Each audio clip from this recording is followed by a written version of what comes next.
It was a warm, sunny afternoon when I first saw Lisa. I had just finished unpacking the last of the boxes in my new home and was looking out the window when I noticed her moving into the house next door.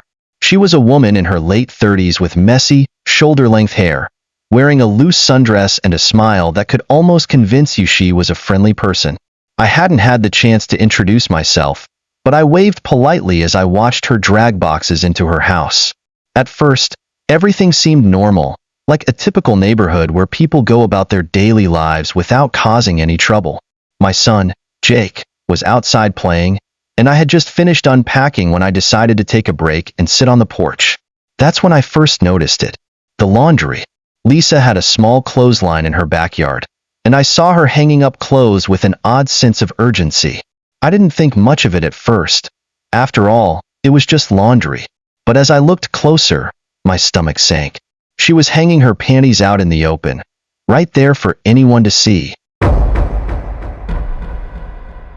Sarah's words were a balm to my frayed nerves. "We'll get this under control." It was the reassurance I needed, but I wasn't sure how much control I could really have anymore. Every day, it felt like Lisa was pushing me further into a corner, her presence shadowing my every move. The constant paranoia was wearing me down. Sarah made a few calls, asking around, trying to get a feel for what could be done legally. While I couldn't quite hear everything, I could tell from her expression that this wasn't a simple neighbor dispute. We weren't dealing with a harmless nuisance anymore. Lisa was escalating, and it was becoming more clear that her obsession wasn't just about her laundry. Jake played in the corner of the living room, oblivious to the storm brewing around us. Every time I looked at him, my heart would ache. He was just a kid. He shouldn't have to worry about things like this. I promised myself that I would do whatever it took to protect him, no matter the cost. But the clock was ticking, and I knew that Lisa wasn't going to wait much longer to make her next move. The longer we waited, the more she would feel emboldened. "I've been thinking," Sarah said after a long pause, her fingers nervously tapping on her phone. "What if we use some of your cameras? Set up a trap of sorts. You need evidence to prove she's harassing you, right? If we catch her in the act, it's a game changer." I frowned, considering her suggestion. My cameras were set up around the house, but I hadn't considered using them for anything more than security. Could they really capture what I needed to expose Lisa for who she was? It was risky. What if she found out? What if she retaliated? But the more I thought about it, the more it made sense. If we had proof, something solid to show the authorities, maybe Lisa would finally stop. Maybe I wouldn't have to live in fear anymore. "I don't know," I said slowly. "What if she notices?" "She's always watching, Sarah." "Then we'll have to be smart about it," Sarah replied, her voice steady. "You know she's reckless. She's too focused on breaking you down. We'll use that to our advantage." I wasn't convinced, but I could see that Sarah had a point. I couldn't just keep reacting to Lisa's moves. I needed to outsmart her, beat her at her own game. I nodded reluctantly. "Okay, let's do it." The next day, the plan was set in motion. I spent the morning adjusting the cameras around the house, ensuring they had clear lines of sight to all the windows. It felt strange, almost invasive, but the situation had become so dire that it seemed necessary. I had to know what Lisa was up to before she could strike. Jake was curious about the changes, but didn't ask too many questions. He was 8. Old enough to notice things were different, but still young enough to trust that everything would be okay. I couldn't help but feel guilty. My son shouldn't have to live like this, constantly worried about strange people and the dangers lurking in their own neighborhood. He should be playing outside, riding his bike, and enjoying the simple pleasures of childhood. But I had to keep him safe, and this was the only way I knew how. Sarah and I spent the rest of the afternoon sitting in the living room, going over the footage from the cameras. At first, there was nothing of note, just the usual quiet neighborhood scenes, cars passing by, neighbors walking their dogs. But then, just as the sun began to set, something changed. There, in the frame, was Lisa. She appeared from behind the fence, moving with deliberate slowness, her eyes darting around to make sure no one was watching. I leaned forward, my breath caught in my throat. She was up to something. The footage was grainy, but I could see enough. Lisa was carrying something in her hands, something long and thin. My heart sank as I realized what it was. She had a pair of scissors. She was cutting the wires on the security camera. I felt a chill run through me. It was one thing to spy on me from a distance, but this was something else entirely. Lisa wasn't just a nuisance anymore. She was actively trying to invade my privacy. She was taking it to a level I hadn't expected. "We need to act fast," I whispered, my voice tight with panic. Sarah nodded, already pulling out her phone. "I'll call the police. We have the footage. We have evidence. This has gone too far." But before Sarah could make the call, Lisa turned, looking straight into the camera. It was like she knew. She knew we were onto her. In that moment, everything froze. My skin prickled with the realization that Lisa had just been toying with us. She knew we had cameras. She knew we were watching her. And now, she was making it clear that there were no boundaries she wouldn't cross. Her eyes locked onto the lens, and for a split second, I saw a smirk tug at the corner of her lips. And then, she disappeared into the darkness. That night, the silence in the house was deafening. The footage was still fresh in my mind. The image of Lisa's smirk seared into my thoughts. I didn't know what to make of it. Had she known all along that we were watching her? Had she been waiting for us to make the first move? Jake was asleep in his room, his soft breathing a reminder of why I was fighting. I couldn't let Lisa win. Not now, not ever. I spent the rest of the evening reviewing the footage, trying to find something, anything, that could give us an edge. But every time I replayed the video, the same thought lingered in my mind. Lisa was too smart. She was too unpredictable. I had to come up with a new plan. I couldn't wait for her to make the next move. I had to take the fight to her. The feeling of being hunted was overwhelming. It was like living in a pressure cooker, the heat rising with every passing minute, and I had no way to predict when it would explode. Every creak of the floorboards, every flicker of light from outside, had me jumping. Lisa had crossed a line. She wasn't just a neighbor. She wasn't just an irritant anymore. She was actively trying to invade my life, to tear apart everything that mattered. I knew now that this wouldn't end until one of us had one, and I couldn't afford for it to be her.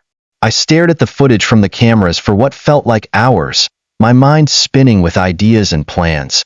But there was one thing that I kept coming back to, Lisa's smirk. The way she had looked into the camera, it wasn't just a victory. It was a challenge. She wanted me to know that she was always 2 steps ahead. She had been playing this game for longer than I realized. I needed to outsmart her. But how? She had already destroyed my sense of security. She had managed to mess with my cameras, and that made me feel more exposed than ever. I couldn't let her get away with it. As I sat there, trying to devise a new strategy, my phone buzzed. It was a message from Sarah. "I've been talking to a lawyer. We can take this to court, but we need more evidence. Something that will hold up in front of a judge." I frowned, feeling a mix of relief and frustration. Sarah had always been the level-headed one, the one who found solutions in the face of chaos. But even with legal advice, I knew that the battle with Lisa wouldn't be that simple. She had power, and she wasn't afraid to use it. I texted back quickly. "What do we need to do? I can't keep living like this. We need to gather more evidence, and we need to make sure it's something she can't dismiss. It's time to set a trap of our own." The words echoed in my mind. Set a trap. Was this really the best way forward? Could I really go toe-to-toe with Lisa in a way that would make her back off? Before I could reply, Sarah called. "Listen," she said, her voice low but determined. "I know you're scared. I am too. But we've got this. We just need to play it smart. Lisa has made her move. Now it's our turn." I could hear the resolve in her voice, and despite the nagging doubt in my chest, I felt a spark of hope. If anyone could help me take control of this situation, it was Sarah. The plan was set. We were going to catch Lisa in the act. We couldn't just let her terrorize us anymore. It was time to take things into our own hands. Sarah and I decided that the best way to get the evidence we needed was to set up an obvious trap, one that would lure Lisa in and force her to reveal herself. We couldn't let her keep pulling the strings from the shadows. This time, we were going to make sure she had no way of denying her actions.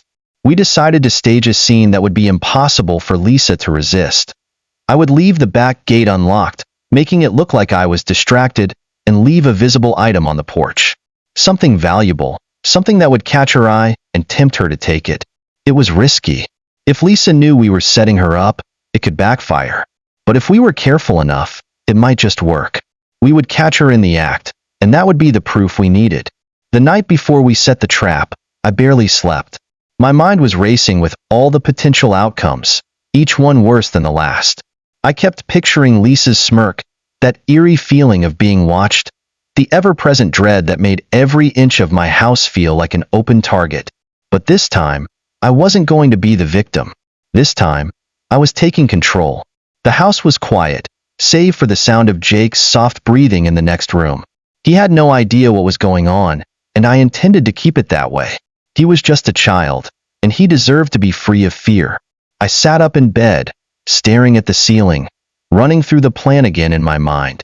I would have Sarah positioned nearby, keeping an eye out, while I forgot to lock the gate. The item on the porch, just a simple decorative statue, would be the perfect bait. It wasn't valuable enough for anyone to notice unless they were actively snooping around. I checked my phone again. Sarah had texted me that she would arrive early the next morning to help set everything up. I felt a flicker of relief. With her by my side, I might just have a fighting chance. But deep down, I still had that nagging feeling.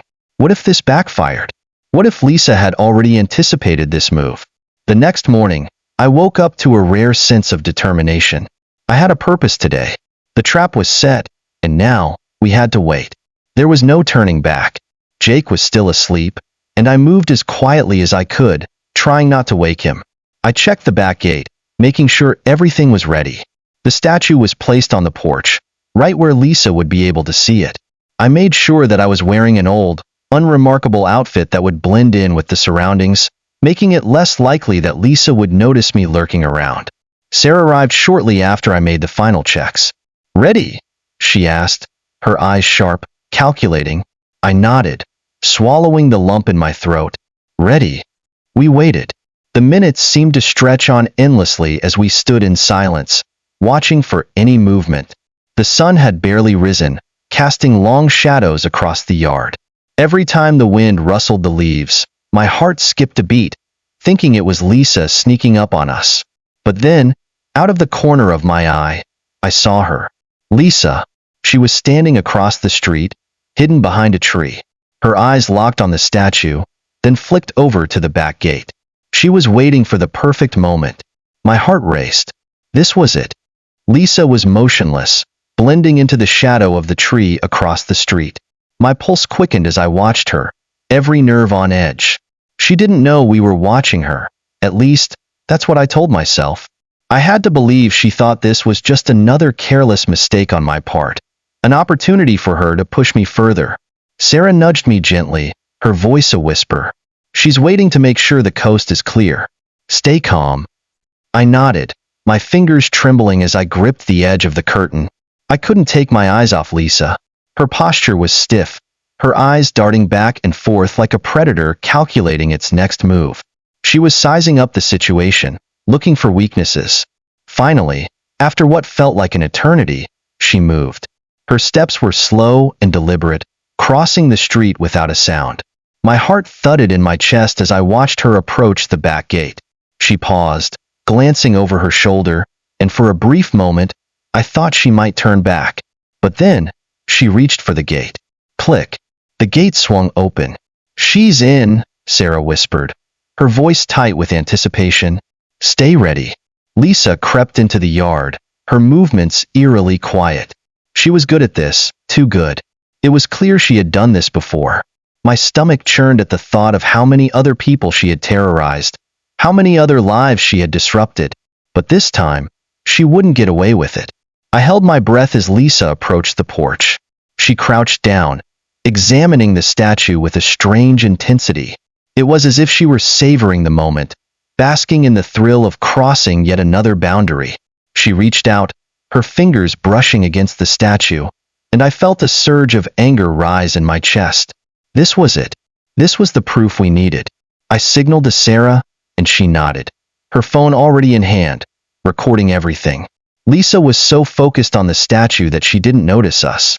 She picked it up, cradling it in her hands as if it were some sort of prize, and turned to leave. But before she could take a step, Sarah's voice rang out. Gotcha. Lisa froze. Her entire body stiffened, and she turned slowly, her face a mask of shock and rage. For the first time, she looked vulnerable. Caught. What are you doing here, Lisa? I demanded, stepping out from my hiding spot. My voice was steadier than I expected, fueled by the adrenaline coursing through my veins. You think you can just sneak into my yard and take whatever you want? Lisa's eyes narrowed, her expression shifting from surprise to defiance. This is ridiculous, she snapped, her voice dripping with contempt. I wasn't stealing anything. I was just looking. Sarah held up her phone, the screen still recording. You've been caught red-handed. We have all the proof we need. This ends now. For a moment, Lisa said nothing. Her gaze flickered between Sarah and me, her mind racing. I could almost see the gears turning in her head as she tried to come up with an excuse, a way to turn the situation in her favor.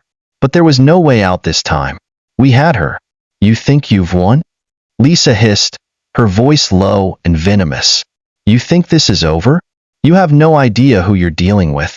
Her words sent a chill down my spine, but I refused to let her see my fear. Oh, I know exactly who I'm dealing with, I said firmly. A bully.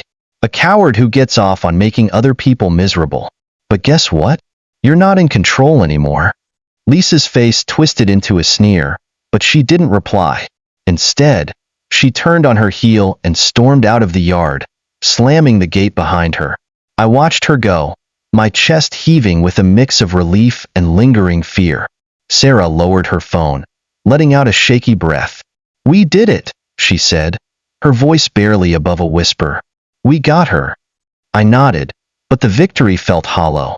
Lisa's parting words echoed in my mind, a dark promise that this wasn't the end. I knew she wasn't going to back down easily. If anything, she was more dangerous now than ever. Later that night, the house felt quieter than usual, the tension from earlier still hanging heavy in the air. Jake had gone to bed without asking any questions, blissfully unaware of the chaos unfolding around him. I sat in the living room with Sarah, replaying the footage on her phone. Do you think this will be enough?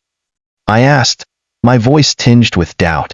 Sarah frowned, her eyes fixed on the screen. It's solid evidence, but knowing Lisa, she'll try to spin it. We need to stay vigilant. I nodded, but the unease in my chest refused to fade. Lisa's smirk, her words, her presence, it all felt like a storm waiting to unleash itself. I couldn't shake the feeling that this was just the beginning of something much worse. As the hours ticked by, I found myself staring out the window, watching for any sign of movement. The street was quiet, the shadows long and still, but I knew better than to let my guard down. Lisa was out there, and she wasn't done with me yet. The next few days felt like a strange, uneasy calm. Lisa didn't make any moves, and for the first time in weeks, I could breathe a little easier. The evidence from the trap was in our hands, and it was solid. I knew that if we went to the authorities, they'd take us seriously. But something about the silence made me wary. I kept waiting for Lisa to retaliate, to do something drastic to make up for her defeat. But when the sun set each evening, and I glanced out the window, there was no sign of her. She was quiet, almost too quiet. I tried to reassure myself that we had won, that the worst was behind us. But my instincts told me otherwise. I couldn't shake the feeling that Lisa was watching, waiting for the right moment to strike back. I don't like this, Sarah confessed one evening as we sat in the living room, going over the footage again. She's too quiet. It's like she's planning something. I looked out the window, my eyes scanning the familiar surroundings. Everything seemed normal, too normal. The neighbors were walking their dogs, kids were playing in the street, and the evening breeze made the trees sway gently. It was hard to believe that just a few days ago, my life had been turned upside down by Lisa's harassment. You're right, I said quietly, my voice tinged with unease. I don't trust her. She's not the type to back down without a fight. We sat in silence for a while, both of us deep in thought. The tension in the room was palpable, like a storm gathering on the horizon. The next morning, I woke up with a gnawing sense of dread. Jake was already up, bouncing around the house, full of energy as usual. I tried to focus on him, tried to push the thoughts of Lisa to the back of my mind, but the feeling of unease wouldn't go away.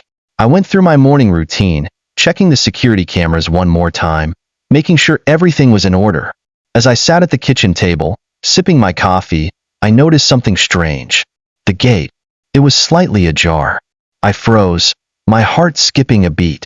I hadn't been outside yet, so I wasn't sure if I had forgotten to lock it the night before, or if Lisa had been here. I stood up slowly, trying to stay calm, but the fear was creeping in. I glanced at Jake, who was happily playing with his toys in the living room, blissfully unaware of the danger that was so close. I walked to the back door, my footsteps careful, almost deliberate. When I opened it, the gate swung gently on its hinges, creaking in the quiet morning air. It was like something out of a nightmare, small, subtle, but deeply unsettling. I stepped outside and looked around the yard. Nothing seemed out of place. The flowers I'd planted were still intact, the grass well kept, but I couldn't shake the feeling that something was wrong. I checked the cameras. There were no signs of anyone entering the yard, no footage of the gate being opened. It was as though Lisa had slipped in and out without leaving a trace. Had I imagined it? I stood there for a moment, debating what to do. Should I call Sarah? Should I confront Lisa again? I didn't know, but I couldn't ignore the nagging feeling in my gut. Something wasn't right. Just as I was about to turn back inside, I spotted something on the ground. A small piece of paper, crumpled and discarded near the fence. I bent down to pick it up, my heart pounding in my chest as I unfolded it. It was a note.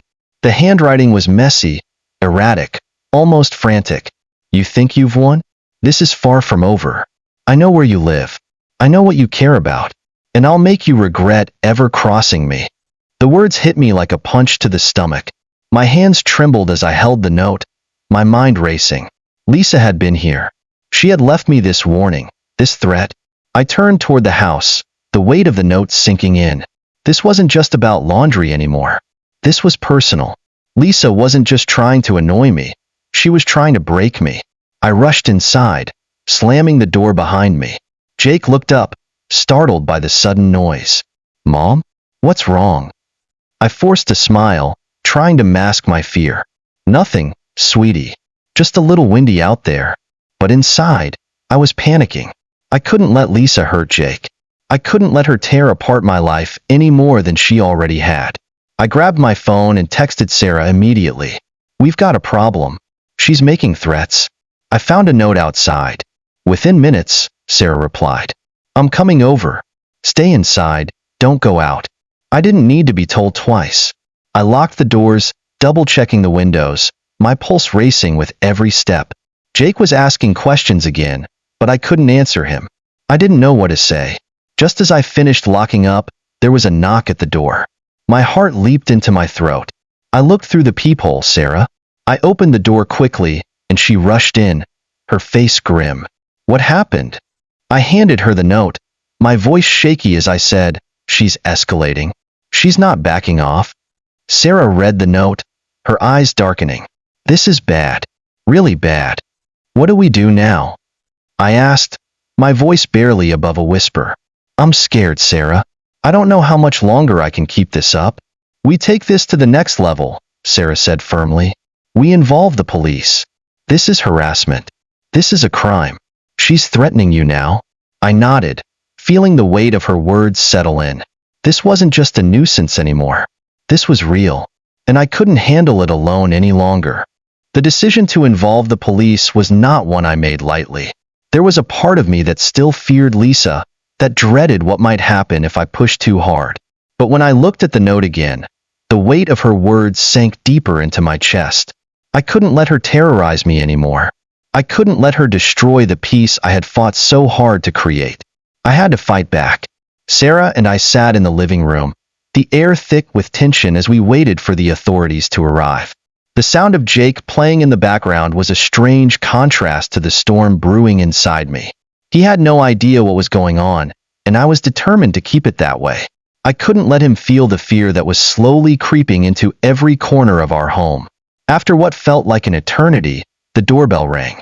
I jumped, my heart pounding in my chest. It was the police. Sarah stood up first, her expression firm. I'll handle this. Just stay calm. I nodded, my hands trembling as I clutched the note in my hand. Sarah opened the door, and 2 officers stepped inside.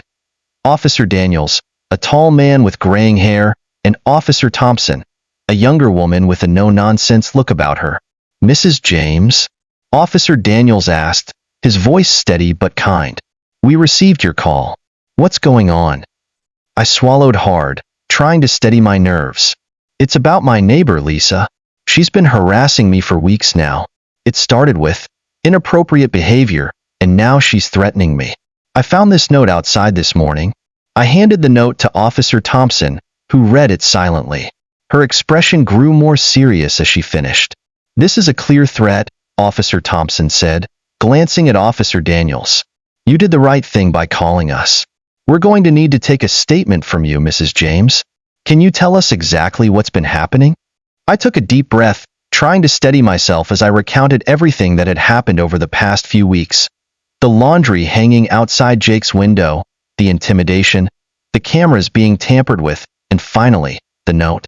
As I spoke, Sarah added her own observations, her voice calm but urgent. "She's not just some harmless nuisance. She's dangerous. We've already got evidence of her behavior. We set up a trap and caught her trying to steal something from the porch. We have footage. Do you mind if we take a look at that footage?" Officer Daniels asked. "It might help us understand the situation better."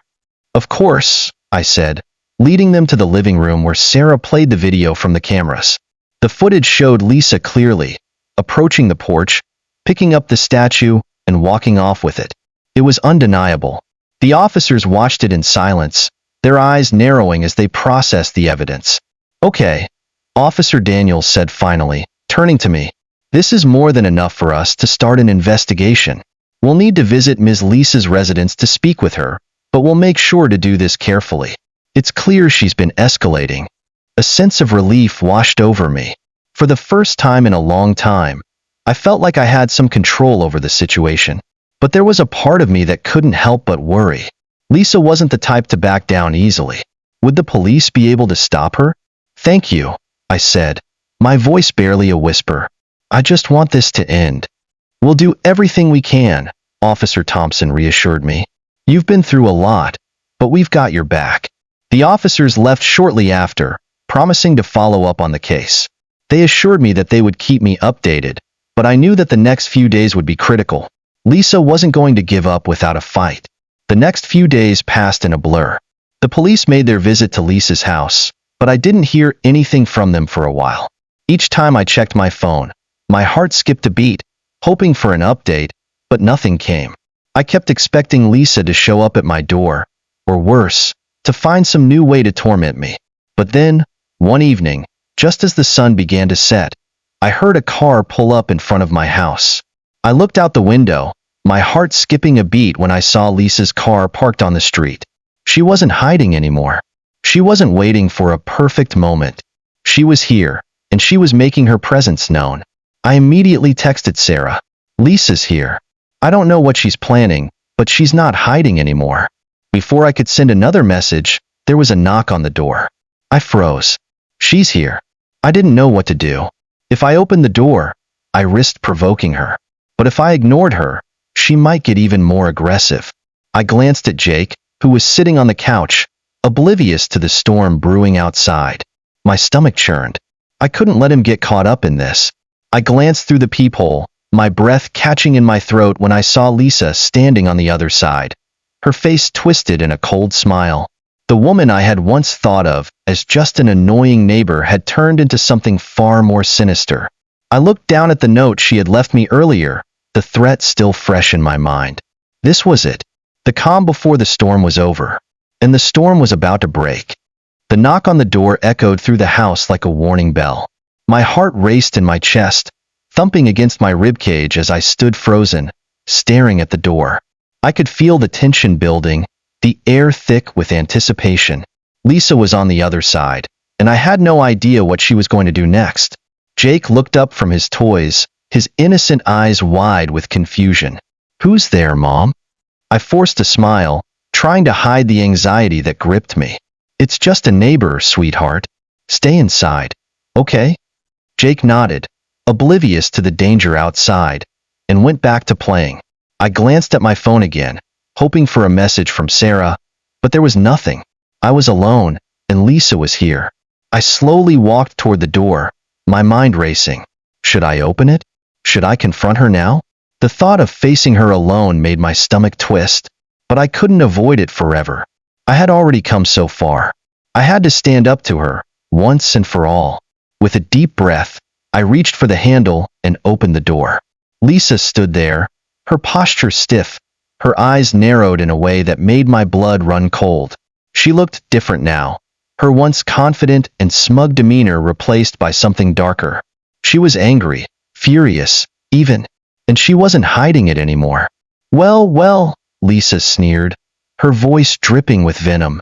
The brave little woman finally decided to open the door. I stood my ground, trying to keep my voice steady. What do you want, Lisa? She glanced past me, her gaze sweeping over the living room, searching for something, anything that might give her an advantage. I want to know why you think you can tell me what to do, she spat. You think you've got me figured out? You think you can call the police on me and expect it to just end? No, this isn't over. Not by a long shot. Her words sent a chill down my spine. I had expected her to be angry, but I hadn't anticipated this level of hostility. She wasn't just mad anymore. She was dangerous. You've crossed a line, I said, my voice trembling despite my efforts to sound firm. This isn't about laundry or a statue anymore. You've been harassing me, and I've had enough. The police are involved now. You're not going to get away with it.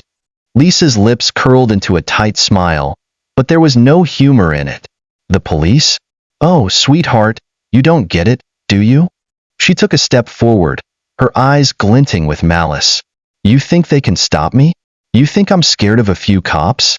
I've been through worse than this. I swallowed hard, my instincts telling me to close the door and lock it. But I didn't.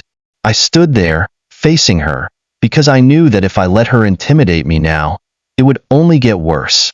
I had to stand up for myself, for Jake, for everything she had tried to take from me. Why are you doing this? I asked, my voice barely a whisper. What do you want from me? Why can't you just leave me alone? For a moment, Lisa didn't answer. She just stood there, her eyes narrowing as if she were trying to decide how much to reveal. When she spoke again, her voice was low, almost calm, eerily so. Because I can. Because I've been pushed to the edge. You think you're the only one with problems? You think your life is so perfect? She laughed bitterly, a cold, humorless sound. I've spent my whole life being walked all over. Nobody listens to me. Nobody cares about me. But you? You think you can come into my life and tell me what to do? I stared at her in disbelief. It was as though the mask had finally slipped, and I was seeing the person beneath all the hate and rage. There was pain there, I realized, a deep, festering wound that had made her into the woman standing before me. It didn't excuse her behavior, but it explained it. I'm sorry for whatever happened to you, Lisa, I said softly, my voice steady despite the fear creeping into my chest. But I can't let you take this out on me. I won't let you hurt my family. Her face twisted into a scowl, and in an instant, the anger was back. You think you're so much better than me, don't you? You think you've got it all figured out, living in your perfect little world with your son, and your nice house, and your perfect little life. She took another step forward, and I instinctively took a step back, but I didn't close the door. I don't think I'm better than you, I replied, my voice firm now, more confident. I think we're both people, and I think you've been hurt, but that doesn't give you the right to hurt others. For a moment, Lisa said nothing. The silence stretched between us, heavy and thick. And then, as if she couldn't bear it any longer, she spoke again. You won't win. You never do. Her voice dropped to a dangerous whisper. You'll never be rid of me. I'll be watching you. Always. Before I could respond, Lisa turned and stormed off the porch, leaving me standing in the doorway, my heart racing. I watched her retreat to her car, her back stiff with anger, her steps quick and unsteady. As she drove off, I felt a strange mix of relief and dread settle in my chest. This wasn't over. I knew that now. Later that night, I couldn't shake the conversation from my mind. Lisa's words echoed in my ears. She wasn't done with me. She wasn't going to back off easily. I could feel it deep in my bones. I sat on the couch, my eyes glued to the front door, waiting for some sign that Lisa might return. Sarah had offered to come over, but I had told her to stay home, telling her that I could handle it. But could I? I kept thinking about her parting words. "I'll be watching you. Always." And just as I began to convince myself that I was overreacting, that she wouldn't come back tonight, I heard something. A faint sound, almost like a knock. I froze, my heart in my throat. My hands gripped the arms of the couch, knuckles white with tension. Was she back? I waited, holding my breath, listening. The sound came again. A knock. Soft, but distinct. The knock on the door came again, more deliberate this time. My breath caught in my throat, my pulse hammering in my ears. Every instinct in me screamed to run, to hide, to lock the door and never open it again. But I couldn't. Not this time. I had already let her cross too many boundaries. I couldn't let Lisa think she had power over me. I grabbed my phone and texted Sarah quickly. "Lisa's here." I heard knocking. Not sure what she's doing, but it's starting again. I wasn't sure if she would reply immediately, but I couldn't afford to wait. I needed to know I wasn't alone in this, that I had someone watching my back. As I sent the message, my eyes never left the door, and my heart thudded in my chest. I could hear the soft rustling of the trees outside, the wind whistling through the branches. But in the silence of the house, that knocking felt deafening, like the world was holding its breath, waiting. I waited, too, listening intently. But the knock didn't come again. Instead, I heard a faint scraping sound. It was quiet, subtle, almost imperceptible, but it sent a chill down my spine. I glanced at the window next to the door, my eyes scanning the yard outside. The streetlights cast long shadows, and I could barely make out the silhouette of something moving. Slow, deliberate, like a shadow creeping across the lawn. I held my breath. She's here. I wasn't sure if it was Lisa or someone else, but the feeling of being watched was undeniable. My mind raced, the fear twisting in my stomach. Should I call the police? Should I step outside and confront her? I was paralyzed, my body tense with the weight of indecision. And then, I heard it, the unmistakable sound of footsteps, slow and deliberate, crunching over the gravel in the driveway. Someone was circling my house. I moved quickly, turning off the lights in the living room and retreating into the hallway. I knew I had to stay out of sight. If Lisa was outside, I didn't want her knowing I was aware of her presence. I crept toward the back door, my heart pounding in my chest. I could feel the sweat on my palms as I reached for the handle. Just as I was about to unlock it, I heard something that made my blood run cold. A tapping at the window. I froze, unable to move. It was soft at first, a gentle tapping sound, but then it became more insistent. Someone, or something, was at the window, tapping on the glass. I looked out into the darkness, my eyes straining to see anything. But there was nothing, just shadows. But the sound kept coming. Tap, tap, tap. It was coming from Jake's room. My breath caught in my throat as panic surged through me. I turned and ran up the stairs, my feet pounding against the wooden steps. I reached Jake's door and threw it open, but the room was empty. He wasn't there. The window was wide open, the curtains billowing slightly in the breeze. My heart dropped as I rushed to the window and looked outside, but again, there was no sign of anyone. No shadow, no movement, but I could feel it. I could feel her presence, like a weight pressing on my chest, like eyes watching me from the darkness. I quickly closed the window and locked it, pulling the curtains shut as I backed away. I turned toward Jake's bed, but my heart stopped when I saw something that sent a chill down my spine. There, on the pillow, was a small, folded note. I swallowed hard and reached for it with trembling hands. It was handwritten in the same messy, frantic handwriting as the note she had left me earlier. "You're being watched. I'm always watching. Don't think you're safe." The words blurred in my vision as my hands shook uncontrollably. Lisa had been here. She had been at the window, tapping to let me know she was close. She had been watching me, watching Jake, and I had no idea how long she'd been doing it. I wanted to scream, to call out, to do something. But I couldn't. I had to think. I had to be smart. I heard a car door slam outside, followed by the sound of an engine starting. I ran to the window, my heart in my throat as I saw Lisa's car speeding down the street. It was too dark to see much, but I could make out the faint outline of her vehicle disappearing around the corner. She was gone, but the damage had already been done. Later that night, I couldn't sleep. The house felt like a cage, the walls closing in around me. Every creak of the floorboards, every rustle of the trees outside made my heart race. I kept thinking about the note, about Lisa's words. I'm always watching. It was a threat, and I knew it. Sarah hadn't responded to my text yet, and I was beginning to worry. Had something happened to her? I picked up the phone to call her but hesitated. No, I couldn't bother her with my fears. I had to deal with this myself. I turned on the security cameras again, scanning through the footage. But everything was normal, at least, as normal as it could be. The backyard was empty. The street was quiet. There was no sign of Lisa. Still, I couldn't shake the feeling that she was out there, lurking in the shadows, waiting for the perfect moment to strike again. And then, my phone buzzed. It was a message from Sarah. Just saw your text. I'm coming over now. Hold tight. I breathed a sigh of relief. Sarah was on her way. I wasn't alone in this anymore. As I waited, I stood by the window, my eyes darting between the yard and the street. Every car that passed made my heart skip a beat. I couldn't tell if it was Lisa returning or just a neighbor out for a late-night drive. But I couldn't ignore the feeling, like something was about to happen. The minutes felt like hours as I waited by the window, my nerves raw and frayed. Sarah's message had been a relief, but the unease in my stomach wouldn't dissipate.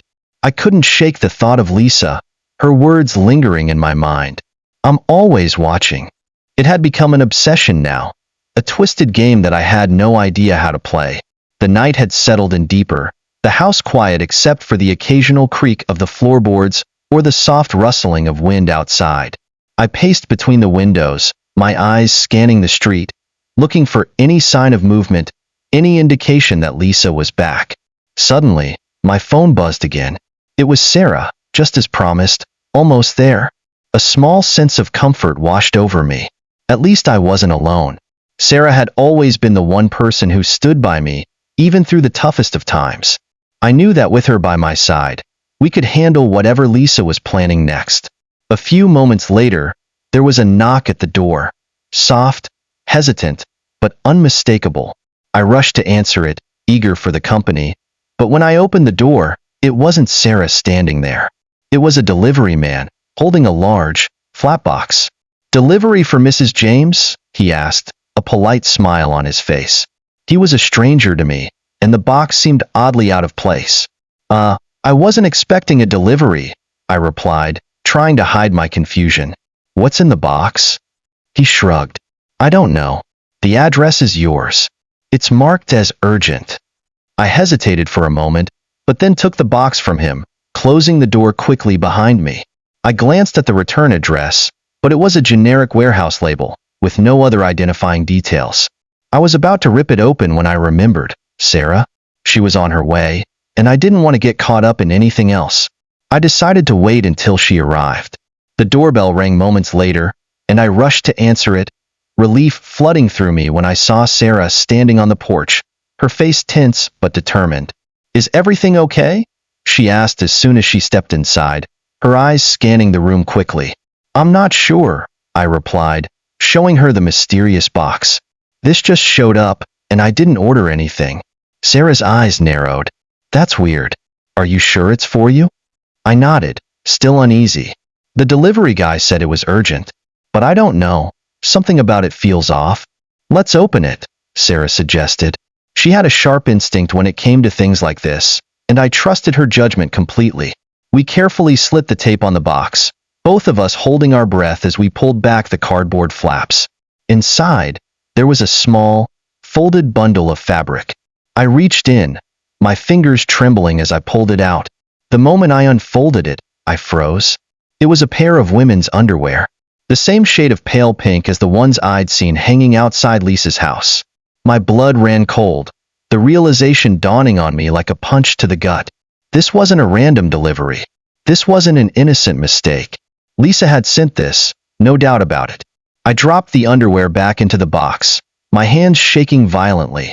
She's messing with us, Sarah. She's sending us these things. Sarah's face hardened as she picked up the underwear and inspected it closely. This is sick. This is just another one of her twisted games. I shook my head, my thoughts spiraling. But why? Why now? Why this? Sarah's jaw clenched. It's a warning, Lily. She's not done with us. She's just getting started. I nodded, my mind racing. The message was clear. Lisa wasn't going to stop. If anything, this was her way of taunting me, of pushing me to my breaking point. I had no idea what she would do next, but I knew it wouldn't be good. I turned to Sarah, my voice barely above a whisper. What do we do now?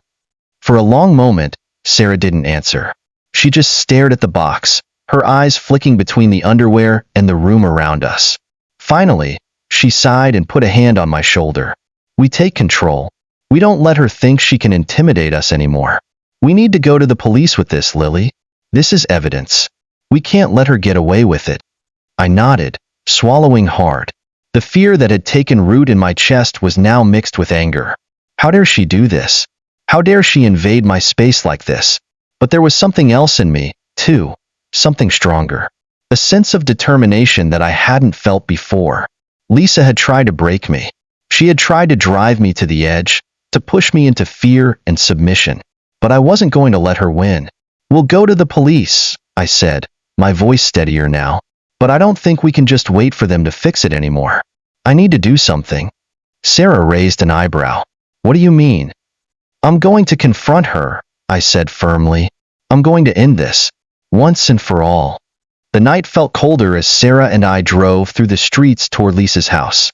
It was nearly midnight, and the quiet of the city seemed to amplify the tension building between us.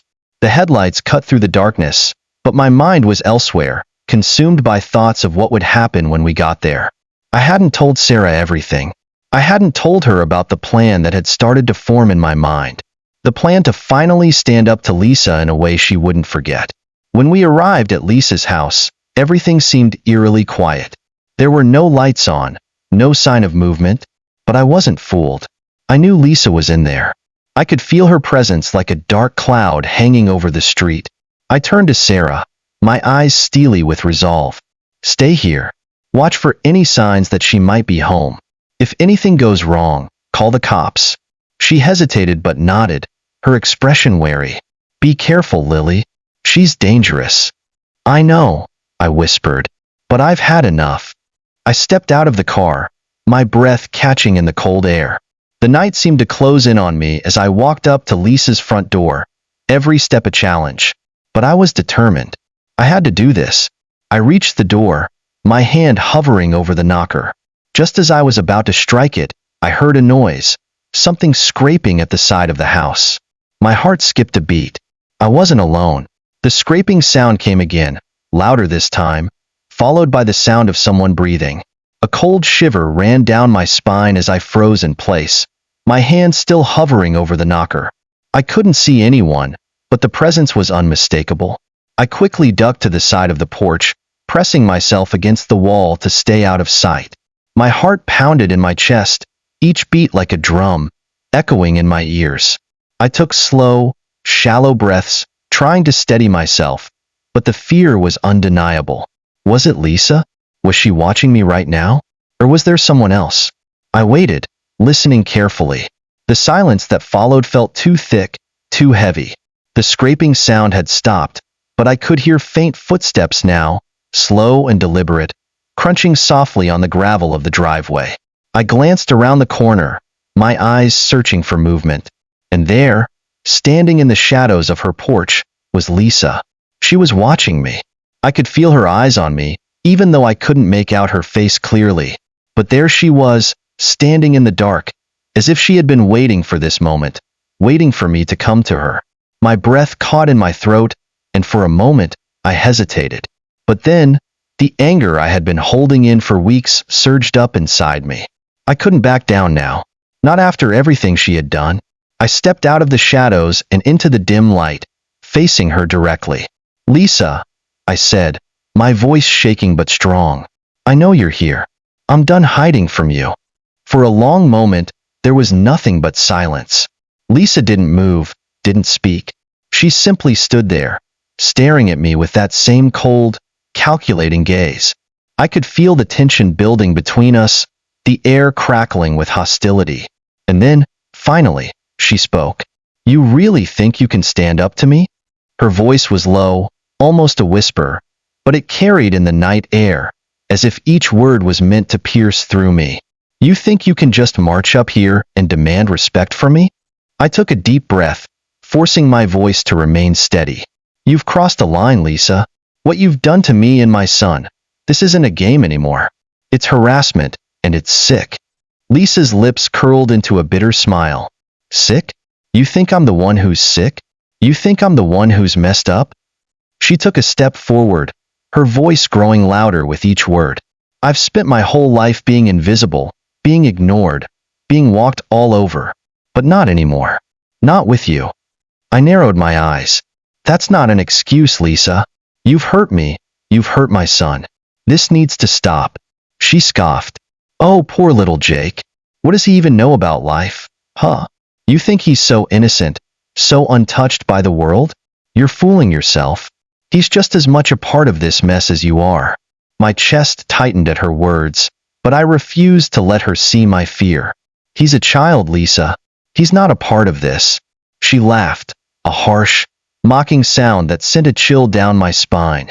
You don't get it, do you? This isn't just about you or your kid. This is about power, control, and I'm not going to let you take that from me. Not now.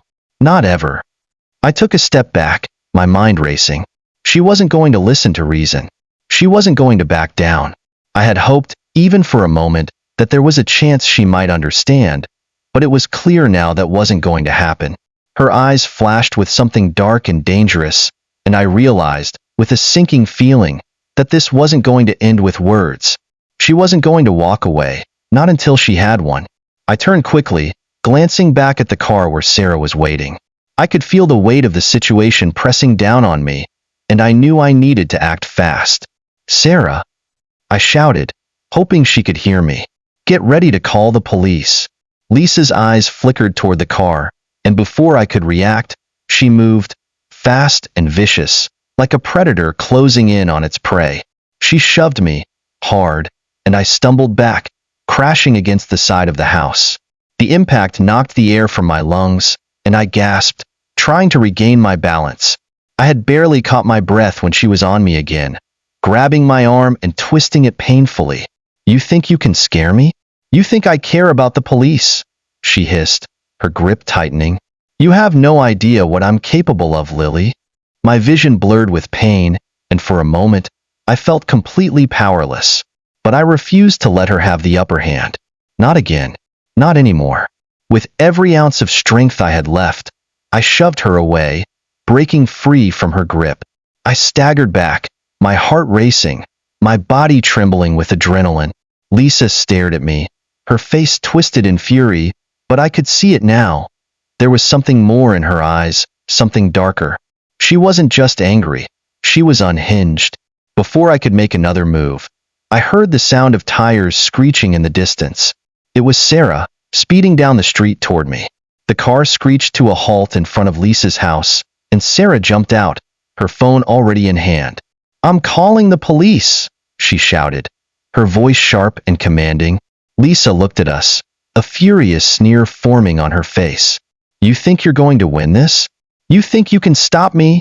She spat, before turning on her heel and storming off into the darkness.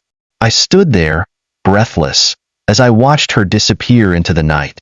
The weight of the encounter hit me all at once, and I sank to my knees, my body shaking with exhaustion. Sarah rushed over to me, her face filled with concern. Lily, are you okay? I nodded weakly, though I wasn't sure I believed myself. My heart was still racing, my mind reeling from the confrontation. I don't know if she's done. I don't know what she's going to do next. Sarah crouched beside me, placing a hand on my shoulder. We'll deal with it. We'll make sure she can't hurt you anymore. But even as she said the words, I knew it wasn't going to be that easy. Lisa had made it clear. This wasn't over. The night after the confrontation was long. Sleep eluded me as my mind churned with the events of the evening. Lisa had been more than just angry. She had been dangerous. I could feel it in the way her fingers dug into my skin, in the way her eyes glinted with a kind of madness. She had gone too far, but there was still that nagging question at the back of my mind. Was it enough? I knew I had to prepare myself for what came next, because I had no illusions that Lisa would just give up. This wasn't about logic or reason. It was about control, about her need to make me suffer.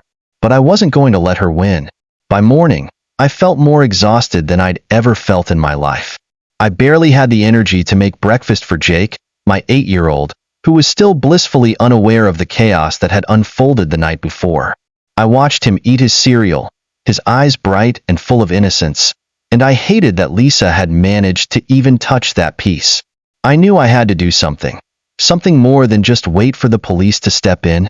If I did nothing, Lisa would just keep pushing, keep testing me, until one of us snapped. I couldn't let that happen. I had to take control, just as she had tried to.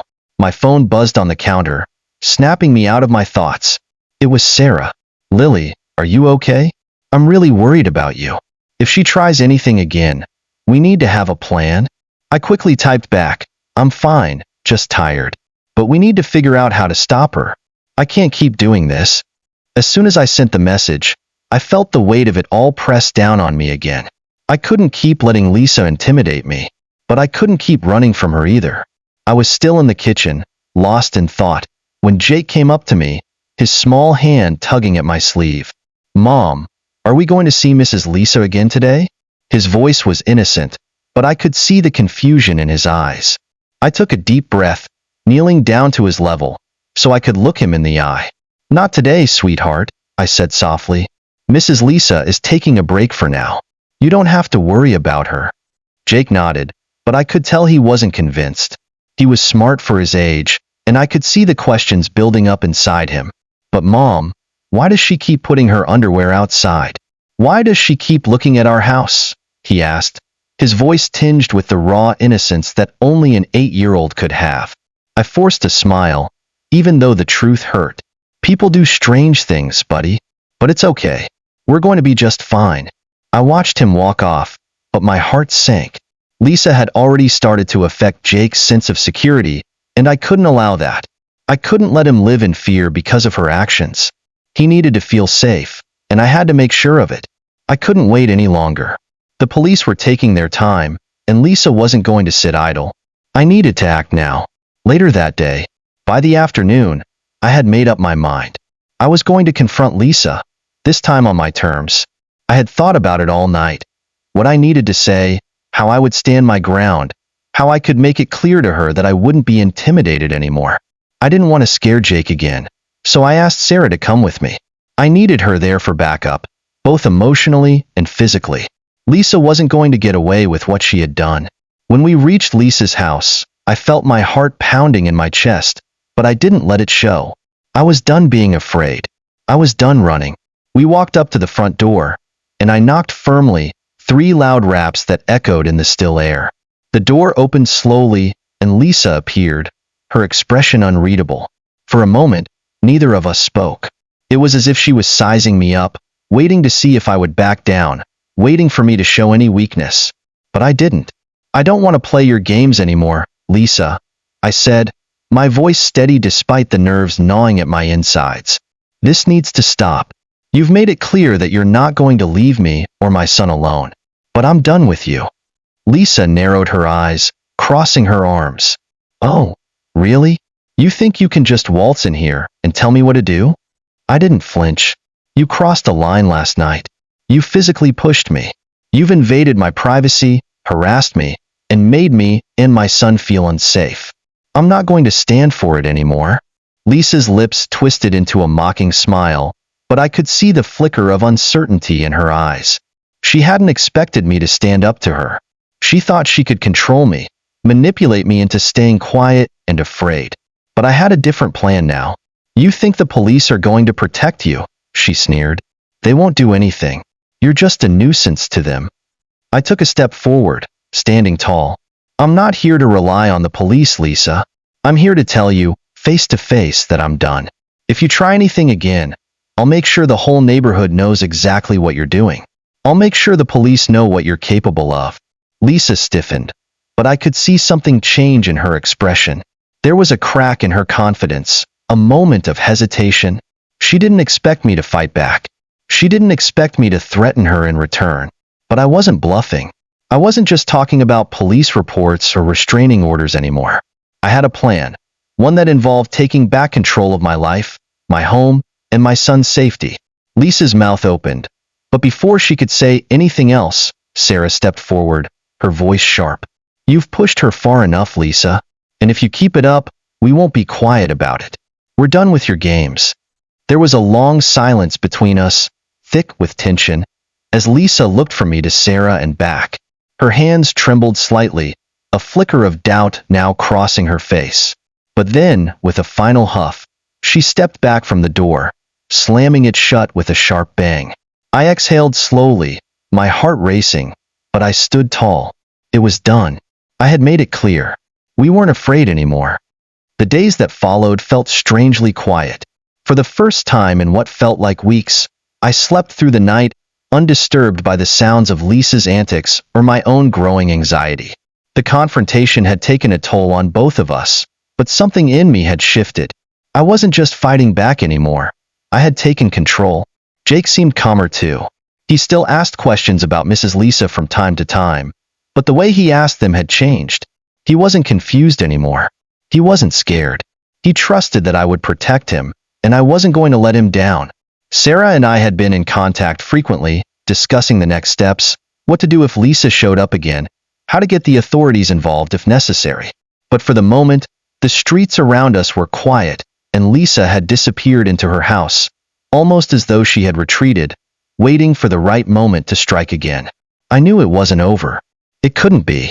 Still, I hoped that maybe, just maybe, it was. A week later, it was a Sunday afternoon when I first noticed the change. It was subtle at first.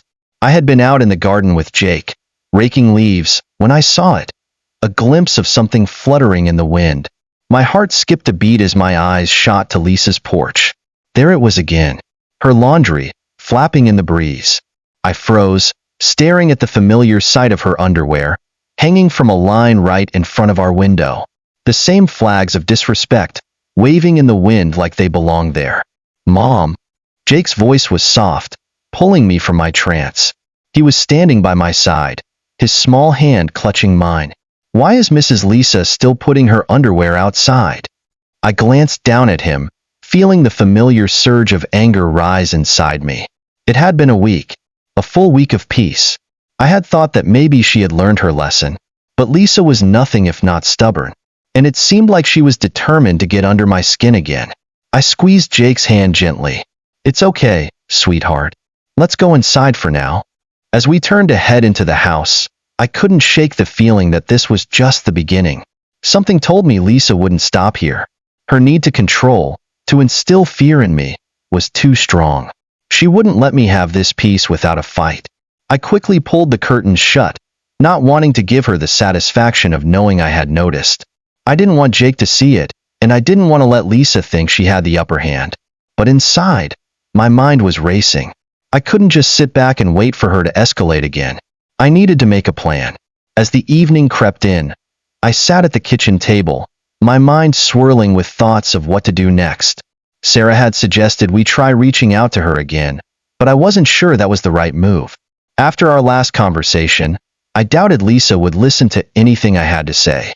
I wasn't afraid of her anymore, but I was smart enough to know that playing by her rules would get me nowhere. I had to get ahead of her, take the lead, and stop her from hurting me, or Jake again. I couldn't just rely on the police or on Sarah to handle things. It was time to take a different approach. Just then, my phone buzzed. It was Sarah again. "Lily, I've been thinking. Maybe it's time we do something about Lisa. Something that'll really get her attention." I felt a sense of urgency rising in my chest as I read the message. "What are you thinking?" I replied, trying to keep my voice even. She didn't waste time responding. "Let's hit her where it hurts. Hit her pride. We both know she won't stop until she gets a reaction." So give her one. I sat back in my chair, feeling a thrill of excitement mixed with fear. What was she suggesting? What could we possibly do that would make Lisa realize she couldn't keep bullying us? What do you mean? I typed back, my fingers trembling slightly. I've been doing some research on her, Sarah responded quickly. She has a history of trying to mess with people who cross her. But there's one thing she cares about more than anything. Her reputation. If we can make her the target of a public humiliation, something she can't ignore, she'll back off. I read her message again, and it started to make sense. Lisa's pride was her armor. If we attacked that, if we showed her she wasn't untouchable, maybe, just maybe, she would finally leave us alone. But I couldn't help but feel a pang of guilt. Was this the right way? Was I willing to go this far? It wasn't just about me anymore. It was about protecting Jake, and I would do whatever it took to make sure he felt safe. I stared at the screen for a long moment, considering the plan. Let's do it. I finally typed, determination setting in, and just like that, everything changed. The following morning, I found myself pacing the living room, waiting for Sarah to arrive. We had decided on our course of action, but I wasn't sure how to feel. My gut told me this was the only way to end this nightmare, but a small voice inside me wondered if we were crossing a line. When the doorbell rang, I nearly jumped out of my skin. I rushed to answer it, and Sarah was standing there, her face serious but determined. "We're in this together, Lily," she said, stepping inside without waiting for me to reply. "We're not backing down now." I nodded, swallowing hard. "I know. Let's do this." And with that, the plan was set into motion. The hours following our decision felt like a blur. Sarah and I worked in sync, planning every detail with precision. We knew that if we were going to strike, it had to be done at the right moment, with just the right impact. Lisa had pushed us too far, but now it was time for us to fight back with the one weapon we knew would shake her reputation. It had taken a lot of effort, but Sarah had managed to dig up a few things about Lisa that could be used against her. Things from her past that Lisa had worked so hard to bury, that she had made sure no one knew. It wasn't illegal, but it would definitely make her squirm. It would force her into the spotlight in a way that she wouldn't be able to ignore. But still, as the hours ticked by, I couldn't shake the feeling that this wasn't just about making Lisa stop. It was about proving to myself, to Jake, that we could stand up to her. We couldn't just be passive victims anymore. Sarah's plan was simple. We would release the information publicly. It would be a blow to Lisa's carefully crafted image, the one she liked to show to everyone in the neighborhood. We would expose her in a way that she couldn't deny, a way that would force her to back down. And then, just like that, we were ready. It was time. That night, it was around midnight when we executed our plan. Sarah had done most of the work. She knew how to use social media to make a statement. She'd created a post, one that was designed to attract attention, highlighting the details of Lisa's past mistakes and personal issues. She had carefully written it so that it didn't look like a direct attack, but something that could easily spiral out of control. The post went live. We sat there, staring at my phone, watching the notifications flood in. "Do you think it'll work?" I asked, my voice barely a whisper. Sarah didn't look up from her phone. "It's already working." The reactions started to come in. Friends of Lisa's from the neighborhood, even a few people from her workplace, began commenting, shocked and confused. It wasn't long before the post was shared, and then shared again. The more people that saw it, the more it gained traction. Within hours, Lisa's name was trending in our small town.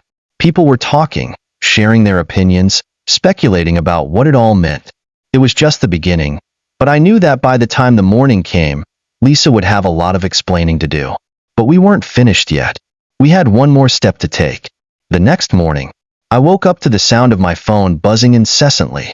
It was a cascade of messages, emails, and notifications, each one seemingly more urgent than the last. I picked up the phone with trembling hands and opened the first message. It was from Sarah. "We did it. She's seen it. And she's losing her mind." I felt a strange mix of satisfaction and unease. I had expected Lisa to react strongly, but I didn't quite know what form that would take. I quickly called Sarah. "What's happening?" I asked, my voice tight with anticipation. "You won't believe this," Sarah replied, a grin in her voice. I think she's already packed her bags. I couldn't help but laugh. What? Are you serious? Dead serious. She's out of control. I've been reading through the comments, and she's trying to delete them, but it's too late. People are already screenshotting everything. I think this is the end for her. I felt a rush of relief, but something about it didn't sit right. I had gotten what I wanted. Lisa had been exposed. But at what cost? Was I really prepared for what would come next? Suddenly, my phone buzzed again. This time, it was a direct message from an unknown number. I hesitated for a moment before opening it. It was from Lisa. You have no idea what you've just done. I froze. My stomach dropped. I'll make you regret this. The message was short, but it was enough to make the hairs on the back of my neck stand up. I showed it to Sarah, who read it, her face hardening. She's not done, Sarah said grimly. She won't go down without a fight. But this time, we're not backing down either. That afternoon, the tension in the air was thick. Lisa's reaction to the post had sent ripples through the entire neighborhood. People were talking, whispering, and gossiping. Some were supportive, some were appalled, but everyone was paying attention. I spent the afternoon looking out the window, waiting, wondering what Lisa would do next. I couldn't help but feel a twinge of guilt. Was I being too harsh? Was this the right thing to do? And then I saw it. Lisa's car was parked in front of her house, but she wasn't inside. The front door was wide open. There was no sign of life. I watched, heart racing, as I saw her moving through the house, frantically gathering things, tossing them into her car. She was leaving. She was really leaving. I felt a strange satisfaction in the pit of my stomach, mixed with something I couldn't quite place. I had one. We had one. But I still couldn't shake the unease. As I stood there watching her, I realized something. Lisa had underestimated me. She had underestimated how far I was willing to go to protect my son and myself. But now, in the quiet aftermath, I didn't feel victorious. I felt hollow. The final blow came when Lisa's car disappeared down the street. She was gone. Sarah came over to check on me. She could see the exhaustion in my eyes, the weight of everything that had happened. Are you okay? She asked gently. I nodded slowly, my heart heavy. I think so. I didn't expect it to feel like this. I didn't think it would be so empty. Sarah placed a hand on my shoulder. You did what you had to do, Lily. You protected yourself and your son. That's what matters. I looked out the window, watching the empty street where Lisa's car had once been parked. I know, but was it worth it? The silence stretched between us, filled only by the soft rustle of leaves in the wind. It's strange, isn't it? The way you can win a battle and still feel like you've lost something.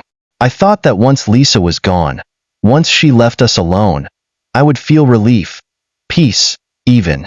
But instead, there was a quiet emptiness. Like a storm had passed, but the damage it left behind was still hanging in the air.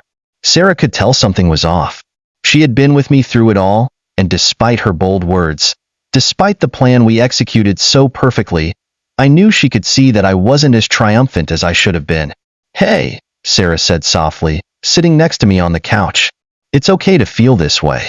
You didn't just end a rivalry, you took control of your life. You protected Jake. That's a huge win. I turned to her, trying to muster a smile. I know, but now that it's over, I can't help but wonder, what did it cost? Is it really over?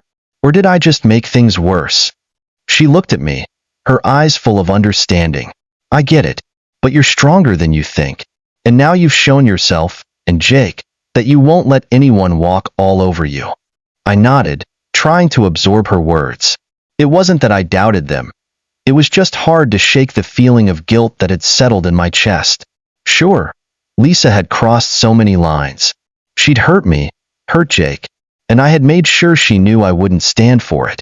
But in doing that, did I become the kind of person I never wanted to be? Was I playing her game? Before I could dwell on it any further, my phone buzzed again. This time, it was a message from an unknown number. I stared at the screen for a long moment before opening it. I see what you've done, but you won't get away with it. The words felt cold, and my heart skipped a beat. It was Lisa. She was still out there, still watching.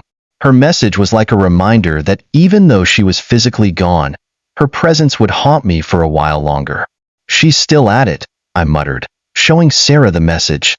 Sarah read it and sighed. "I thought we were done with her. This is strange." "She's threatening me," I said, my voice tight. "What does she mean by that?" Before Sarah could respond, the doorbell rang. I froze. "Who could that be?" I asked, my voice suddenly a little shaky. "I'll check," Sarah said quickly. Standing up, she walked to the door, and I followed her, heart pounding. When she opened it, I couldn't see who it was at first. Then, a familiar face stepped into view. It was one of the neighbors from down the street, Mrs. Patterson, an older woman who had lived in the area for years. "Hey, Lily," she said, her voice hesitant. "I wanted to talk to you about something." I looked at Sarah, who raised an eyebrow, sensing that something wasn't right. "Sure, come on in," I said, stepping aside to let Mrs. Patterson in. As soon as the door closed behind her, I could feel the weight of her presence. There was something in her eyes, concern mixed with curiosity, maybe even fear. She took a deep breath before speaking. "I don't know if you're aware of this, but Lisa, she's been talking about you." "About what happened?" Mrs. Patterson paused, clearly unsure of how to continue. "She's been telling people that you're the one who started all of this, that you provoked her." I felt my stomach churn. I had known that Lisa wouldn't go down quietly, but to spread lies about me, about what happened between us, was beyond anything I had expected. "What exactly is she saying?" I asked, my voice low. "She's telling people that you're obsessed with her," Mrs. Patterson said, her voice trembling a little. "That you've been harassing her for weeks. That you started all of this. Some of the neighbors are starting to believe her." I blinked, trying to process her words. "That's not true. You know it's not true, right?" I said, almost pleading. Mrs. Patterson nodded, but there was doubt in her eyes. "I know. Lily, you've been here for a long time, and I trust you. But people talk. And Lisa, she's good at twisting the truth. I don't know what she's planning, but it's not over." I could feel the blood rush to my face. How dare Lisa turn this around on me? I had tried to do everything right, to protect my family, to defend myself. But now she was turning the tables, making me out to be the villain in this story. And the worst part was, people were starting to believe her. Sarah stepped forward, her expression serious. "We're not going to let her do this. We can fight back. We need to tell the truth. We need to show everyone who she really is." Mrs. Patterson looked at us, her expression softening. "I'll do what I can. I know a few people who won't buy into her lies. But it's going to take time. People need to hear the truth from someone they trust." I nodded slowly, my heart sinking as I realized just how much work it would take to undo the damage Lisa had already started to cause. This wasn't over. Not by a long shot. As Mrs. Patterson left, I turned to Sarah. "We have to do something.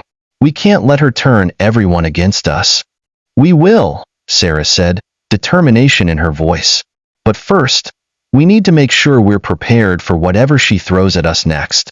The weeks that followed felt like a battle on two fronts. On one side, Lisa continued to spread her lies. She would send messages to people, leave comments on social media, and subtly manipulate the truth so that it looked like I was the one who had started all of this. The town was buzzing with gossip, and it felt like I was walking around with a target on my back. But on the other side, I had Sarah. I had my friends. And I had the truth. We were slowly gathering evidence, pulling together the pieces of Lisa's story, pieces that didn't add up. There was a history to her behavior, a pattern of manipulation that people were starting to see once we showed them the facts. It was exhausting, though. Every day felt like an uphill battle, and I couldn't tell if we were getting closer to winning or if Lisa was simply becoming more entrenched in her lies. Every time I thought it was over, something new would come up. Another accusation, another lie. But this time, I wasn't going to back down. Not this time. The pressure was mounting. Every day felt like a new struggle, and the weight of it all was starting to take its toll. I spent hours crafting responses to Lisa's lies, working with Sarah to gather evidence, making sure the truth was clear. Yet, for every piece of truth we exposed, Lisa seemed to come up with another version of the story that made me out to be the villain. It wasn't just her lies that bothered me. It was the way she twisted people's perceptions. She had already manipulated so many into questioning my integrity. She had turned neighbors against me, and even some of Jake's school friends had started avoiding him. Lisa's web of deceit was spreading, and I couldn't keep up. By the time we reached the 3rd week since the public post, the strain was becoming unbearable. I could see it in Jake's eyes, the confusion, the hurt. He didn't understand why the people he'd known for years were suddenly acting distant, why Mrs. Lisa wasn't around anymore, and why everyone seemed to be talking behind our backs. One night, as I tucked Jake into bed, he looked up at me with sad eyes. "Mom, why does Mrs. Lisa hate us?" I paused, swallowing hard. It wasn't easy, explaining to an 8-year-old that a neighbor had turned their life upside down out of spite, but I had to. "She doesn't hate us, sweetheart," I said gently. "But sometimes, people do things that aren't nice. We have to remember that it's not our fault." "But why is she saying those things about you? Why are they saying bad things about you at school?" The question hit me like a punch to the gut. I could see the confusion in his face, the innocence of a child who didn't understand the ugliness of the world yet. I wanted to shield him from it, but I couldn't. Not anymore. "People can be cruel sometimes, Jake," I said, trying to sound calm. "But we know the truth, and that's what matters." He nodded, but I could tell it wasn't enough. I could see the hurt in his eyes, and it was breaking me. As I left his room, I closed the door behind me softly, my heart heavy with guilt. I had promised to protect him, to make sure nothing would hurt him. But here we were, and I couldn't seem to fix it. The next day, I decided I'd had enough. I couldn't keep doing this. I couldn't keep playing this game of cat and mouse with Lisa, trying to outsmart her, trying to outmaneuver her. It was draining, and it was affecting my family. I stood in front of the mirror, my reflection staring back at me. For the first time in a long time, I didn't recognize myself. The confident, strong woman I used to be had been replaced by someone who was always looking over her shoulder, always waiting for the next attack. I hated the person I had become. Then, my phone buzzed again. Another message from Sarah. "Lily, I just found something. Something big. We can end this. We can make Lisa face the consequences." I hesitated, fingers hovering over the phone screen. Sarah's messages were usually a mix of good and bad news. New evidence, new problems, more lies. But this one felt different. I felt the edge of something sharp in her words. I responded quickly. "What is it?" "I'm sending you the file now. You need to see it." A few seconds later, a document appeared in my inbox. I opened it, my breath catching as I scanned the contents. It was a collection of messages, emails, and photos, things Lisa had said and done in the past, things she had tried to bury. But someone had gathered them all together. The most damning part was the email exchange from a former colleague. It revealed that Lisa had been involved in several manipulative schemes at work, using her charm to get people to do her bidding. There were even hints of blackmail, instances where she had forced others into uncomfortable situations for personal gain. This was it. This was the proof we needed. I sat back, letting it all sink in. We had the weapon. We had the truth. And I could finally make her pay for what she had done. I called Sarah immediately. "We have to go public with this. We have to let everyone see who Lisa really is." There was a pause on the other end, and then Sarah's voice came through, steady and determined. "This is it. We do this right, and Lisa won't be able to deny it." I took a deep breath. I had thought about this moment for so long. I had imagined how it would feel to finally take control, to make Lisa face the consequences of her actions. But now that the moment was here, I felt a knot of fear in my stomach. What would happen once we exposed her? Would she retaliate even harder? Would the whole town turn against us? But then I remembered Jake. I remembered the look in his eyes the night before. I remembered how much he had already been hurt. I wasn't going to let this continue. Not anymore. We spent the next few hours putting everything together. The emails, the messages, the photos. It all went up on social media. We made sure to include the documents from the former colleague, along with a clear explanation of what Lisa had done. By the time we were done, the post was like a bomb. It was explosive, and it spread like wildfire. People who had once supported Lisa were now turning on her. Neighbors, co-workers, Even old friends were commenting, shocked by the truth. The fallout was immediate.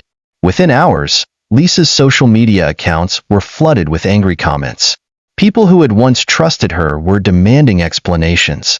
Some even contacted her employers. The lies she had spun so carefully began to unravel. It wasn't long before Lisa herself responded, furious, defensive, and making wild claims about us being the ones who had attacked her. But by then, the evidence was too overwhelming. The truth was out there, and there was no hiding from it. I sat in front of my phone, watching the chaos unfold. I felt no joy in it, no sense of victory, just a quiet, resigned relief. The storm was finally over. The weeks that followed were quiet, much quieter than I had expected. Lisa disappeared.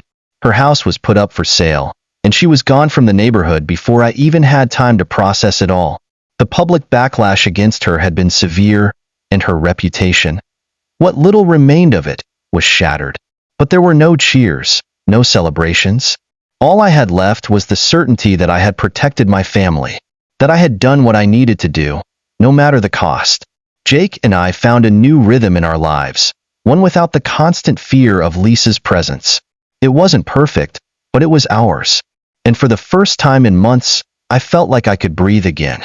The months that followed Lisa's departure from the neighborhood felt like a blur, as if the storm that had raged in our lives had suddenly died down, leaving nothing but calm. I'd spent so long preparing for the worst that I wasn't sure how to handle the silence that came afterward. The house was quieter now. Jake seemed to be adjusting, though I could still see the occasional hint of confusion or hesitation when he talked about Lisa.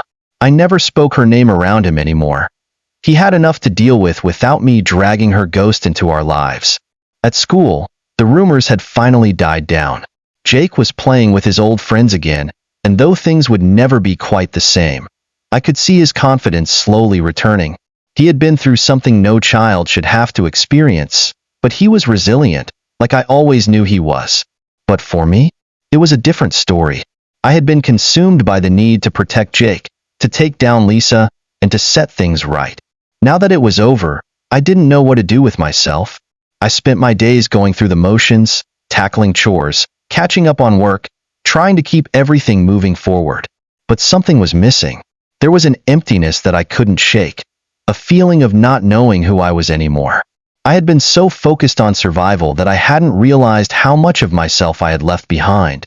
One afternoon, as I was sitting at the kitchen table, going through the mail, I noticed an envelope with my name written in neat, elegant handwriting. It was from Mrs. Patterson, the older neighbor who had stood by us during the whole ordeal with Lisa. I opened it cautiously, unsure of what to expect. Inside was a card, its simple design offering a quiet elegance. It read, "Dear Lily, I hope this letter finds you well. I wanted to invite you to a small gathering at my house this Saturday. It's a celebration of sorts, of the community, of moving forward. I know the past months have been difficult for you, but I believe it's time we all take a step toward healing. I would love for you to join us. Warmly, Mrs. Patterson." I stared at the card for a long time, unsure of what to feel. A celebration? After everything that had happened? But as I thought about it more, I realized that Mrs. Patterson was offering something I hadn't even considered.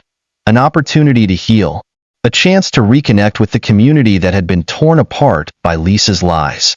It had been so long since I'd allowed myself to think of anything other than survival. Maybe this was what I needed. Maybe this was my chance to start rebuilding.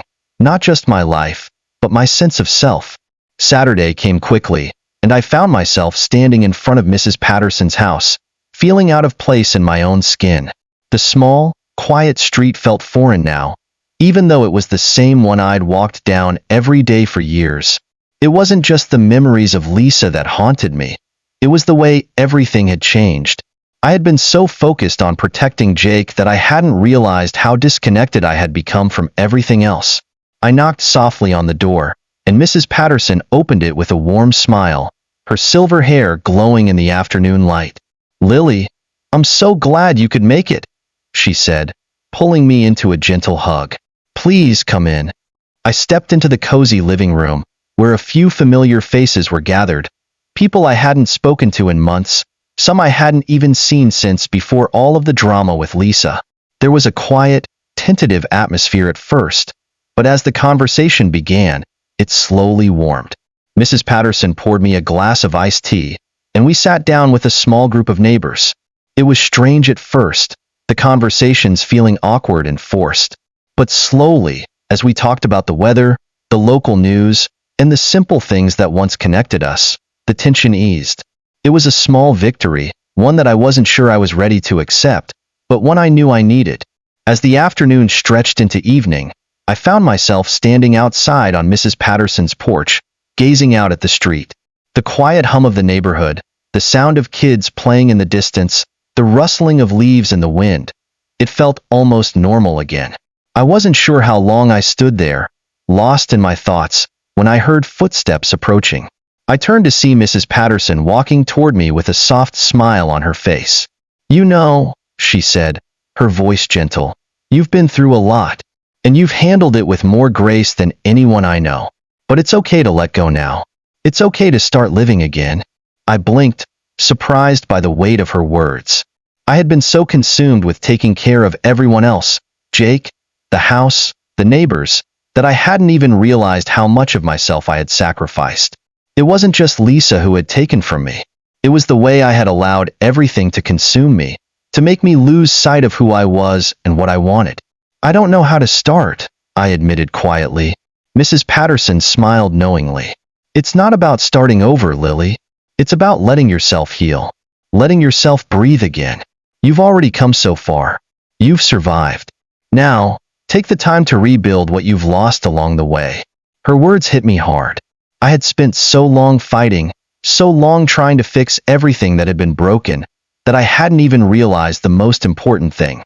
I needed to fix myself, not just for Jake, but for me. The days that followed were filled with small steps. I began to reconnect with the community, not because I felt obligated, but because I wanted to. I reached out to old friends, went to local events, and started taking time for myself, something I hadn't done in years. Jake thrived in the new environment, too. With the weight of Lisa's presence gone, he was free to be himself again. He laughed more, played more, and asked me questions that reminded me just how much he had grown in such a short time. I made it a point to keep things light for him, to show him that no matter what had happened, we were okay. We were a family, and that was enough. One evening, as we sat on the porch together, watching the sunset, Jake turned to me and said, "Mom, I think everything's going to be okay now." And for the first time in a long time, I believed him. As the weeks passed, I felt a change in myself, a quiet, gradual transformation.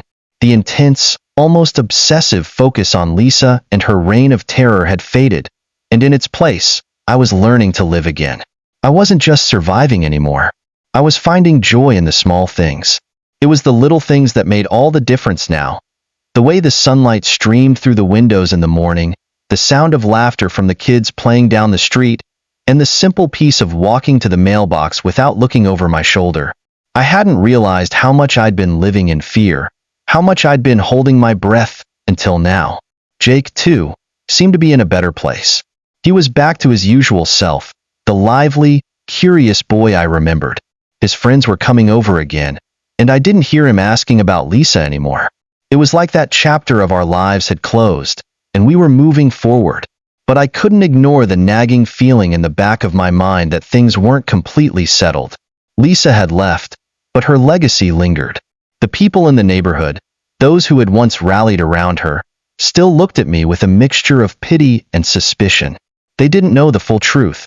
They only knew what Lisa had told them. And then, one day, the doorbell rang.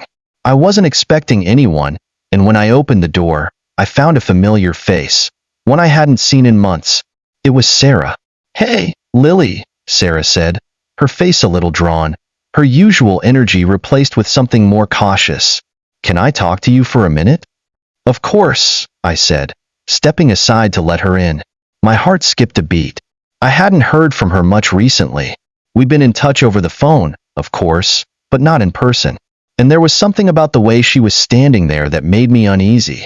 Once we were seated in the living room, I offered her a drink, and we both settled into a silence that felt heavier than usual. "Is everything okay?" I asked finally, sensing that there was more to this visit than a casual chat. Sarah took a deep breath. I've been doing some digging. You know, following up on things with Lisa, just to make sure everything is really over. I raised an eyebrow, intrigued but cautious. What do you mean? I thought we were done with her. We are, she said quickly, but there's something else. Something I think you should know. I felt my stomach twist. I didn't know if I was ready for more drama, but the look on Sarah's face told me that whatever she was about to say, it was important. Go on, I urged her. The dark side of Lisa's past. Sarah shifted in her seat, her eyes darting around the room before settling back on me. I went through some of Lisa's old social media accounts, you know, the ones that got shut down after all the fallout. There were a lot of people she'd connected with in the past, people she'd worked with, old friends, and there's something that doesn't sit right with me.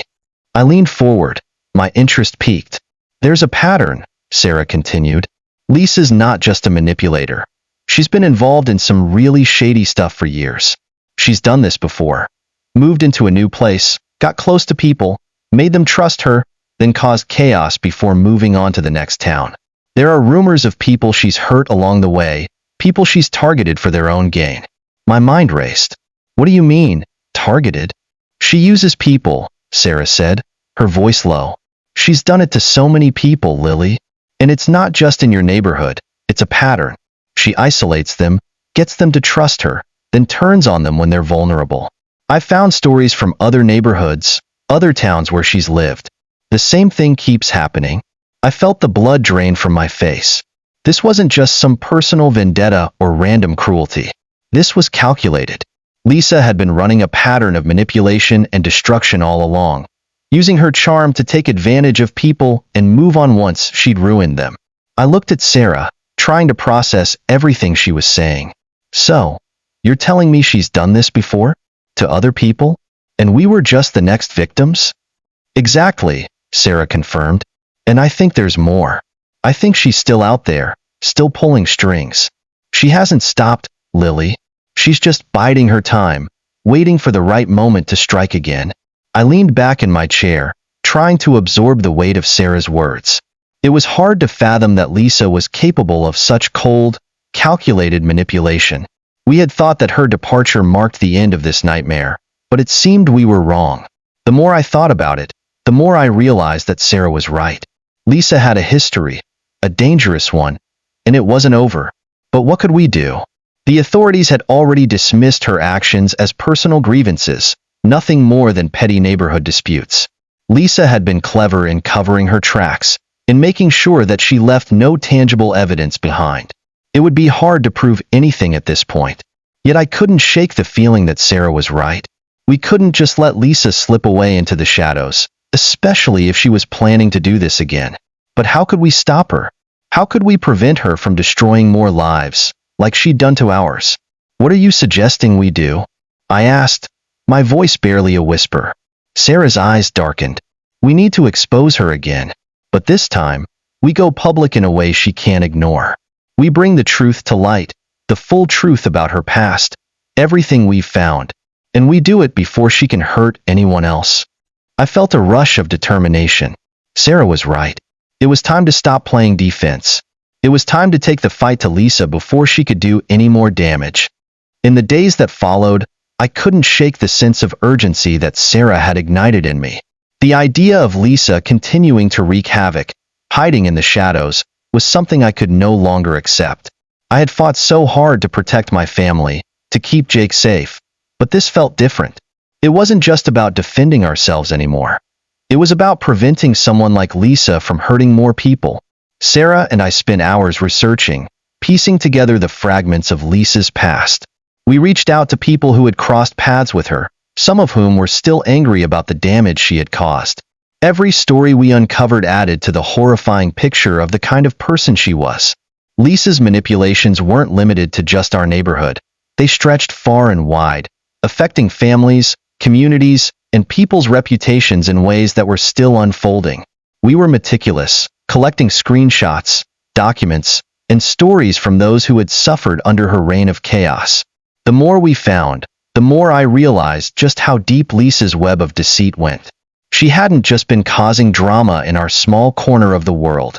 She had been doing it for years, leaving a trail of destruction in her wake. But this time, we wouldn't let her slip away unscathed. One evening, as we sat at the kitchen table, papers and notes scattered around us, Sarah spoke up, her voice steady but filled with resolve. We need a platform. We need to get this out into the open, beyond just the people who already know about her. It's time to make her face the consequences of what she's done. I nodded slowly. But how do we do that? She's always been careful, always stayed one step ahead of anyone trying to stop her. How do we make sure this time is different? We go public, Sarah said, her eyes narrowing with determination. We use social media, local news outlets, even the police if we need to. But we don't just tell our story, we tell everyone's story. The stories of the people she's hurt. The truth she's tried to bury. It was a bold plan, but it was the only one that made sense. We couldn't just sit back and wait for Lisa to strike again.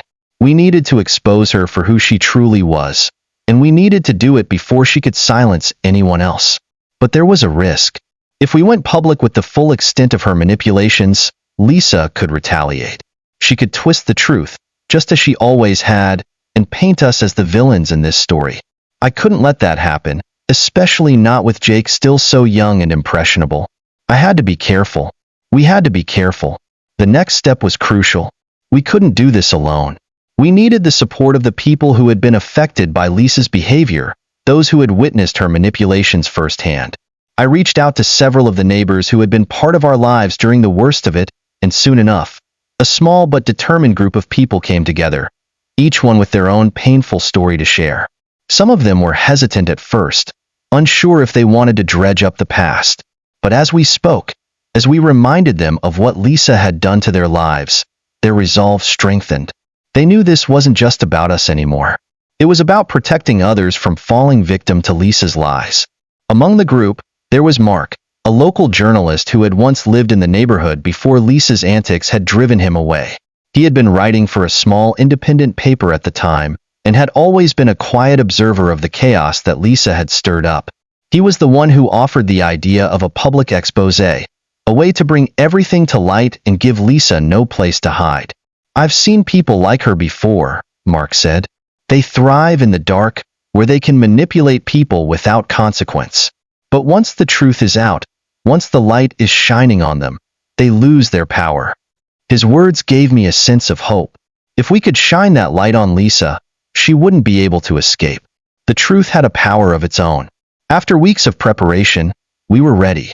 We had compiled everything we needed: stories, evidence, documentation, and testimonies. We had the support of the people who had been wronged, each one willing to share their experiences, no matter how painful it was. It was time to tell the world who Lisa really was. We started small, sending out a detailed report to the local news outlets. We provided them with everything: proof of Lisa's past, the stories of the people she had manipulated, and the damage she had caused. It wasn't just a personal vendetta anymore. It was a public service. People had to know the truth. The first response we got was from a local news anchor who had covered the original neighborhood drama when Lisa had first moved in. She had heard the rumors, but like many others, she had dismissed them as nothing more than petty squabbles. Now, though, as she read through our report, she saw the bigger picture. She understood the need to expose Lisa. "We'll air this story tomorrow," she said, her voice firm. "It's time people knew who she really is." The following day, the story aired. The news report went into detail about Lisa's manipulative behavior, the damage she had done to our neighborhood and others, and the lives she had ruined along the way. The reporters did their research, and for the first time, Lisa's history was out in the open for everyone to see. The reaction was immediate. People who had been unaware of Lisa's past began to connect the dots, and soon enough, others came forward with their own experiences. The police reopened investigations into some of the incidents that had previously been dismissed as misunderstandings. The pressure on Lisa mounted, and she found herself unable to escape the scrutiny of the public eye. But as the story gained traction, Lisa became more desperate. I knew she wouldn't go down without a fight. She had always been one to strike back, to twist the narrative to her advantage. I had to be prepared for whatever came next, but for the first time in a long while, I wasn't afraid. We had taken the first step in breaking free from her shadow, and I wasn't going to let her drag us back into the darkness. The days following the expose were tense, but there was a certain relief in knowing that the truth was finally out. The weight that had hung over our neighborhood, the lingering unease caused by Lisa's presence, was starting to lift. For the first time in months, I could breathe easier, knowing that others now knew who Lisa really was. But Lisa wasn't the type to take things lying down. I knew she would retaliate. She had always been quick to protect her own image, twisting the truth when it suited her. Now, with the public spotlight on her, I couldn't help but wonder what her next move would be. It didn't take long for her to make her presence known again. I was sitting at the kitchen table one morning, sipping my coffee and looking over some old papers when the phone rang. It was a local number I didn't recognize, but something told me to pick it up. "Hello?" I said cautiously. A cold, familiar voice filled my ear. "You think you've won, don't you, Lily?" It was Lisa. I didn't need to hear another word to recognize her. I felt my pulse quicken, but I kept my voice steady. "What do you want, Lisa?" "I'm just getting started," she sneered. "You think you've exposed me? You think you've beaten me? Well, you're wrong. I'm not going to let you destroy everything I've worked for. You've made a big mistake, Lily. You've made me angry." I gripped the phone tighter. "What are you going to do, Lisa? You're out of options. People know the truth about you now." There was a brief silence on the other end of the line, and then she spoke again, her voice low and venomous. "You're going to regret this. I always make sure my enemies regret crossing me." Before I could respond, the line went dead. I sat there, the phone still pressed to my ear, my mind racing. It was clear that Lisa wasn't going to give up without a fight. The threat was real, and it left a chill down my spine. I hung up the phone and stared out the window, wondering what she would do next. I knew I had to stay vigilant. The last thing I wanted was for her to do something drastic, something that would hurt me or Jake. The next few days were filled with tense anticipation.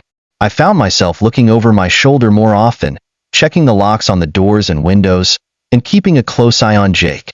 I couldn't let Lisa's threats affect our lives, but it was hard to ignore the fact that she had already shown how far she was willing to go to destroy us.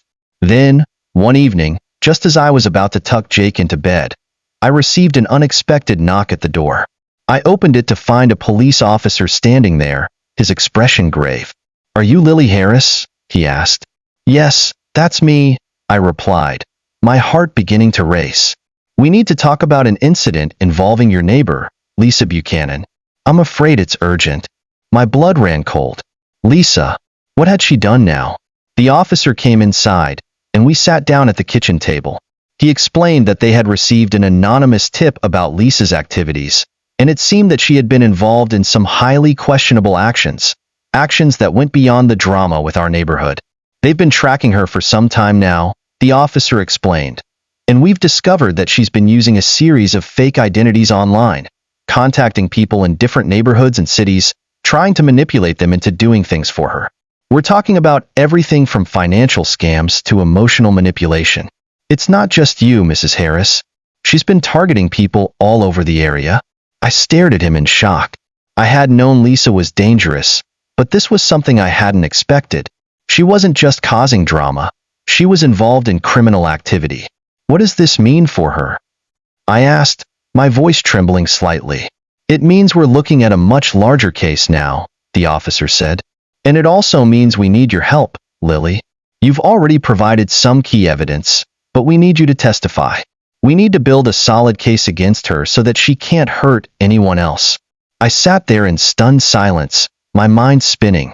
I had thought that once the truth was out, Lisa would be done. I never imagined it would escalate like this. The more I learned, the more I realized how much danger she had been hiding under her charming exterior. "I'll do whatever I can," I said finally, finding my voice. "I won't let her get away with it." The next few days felt surreal. It seemed like our lives were on the edge of something big, something that could change everything.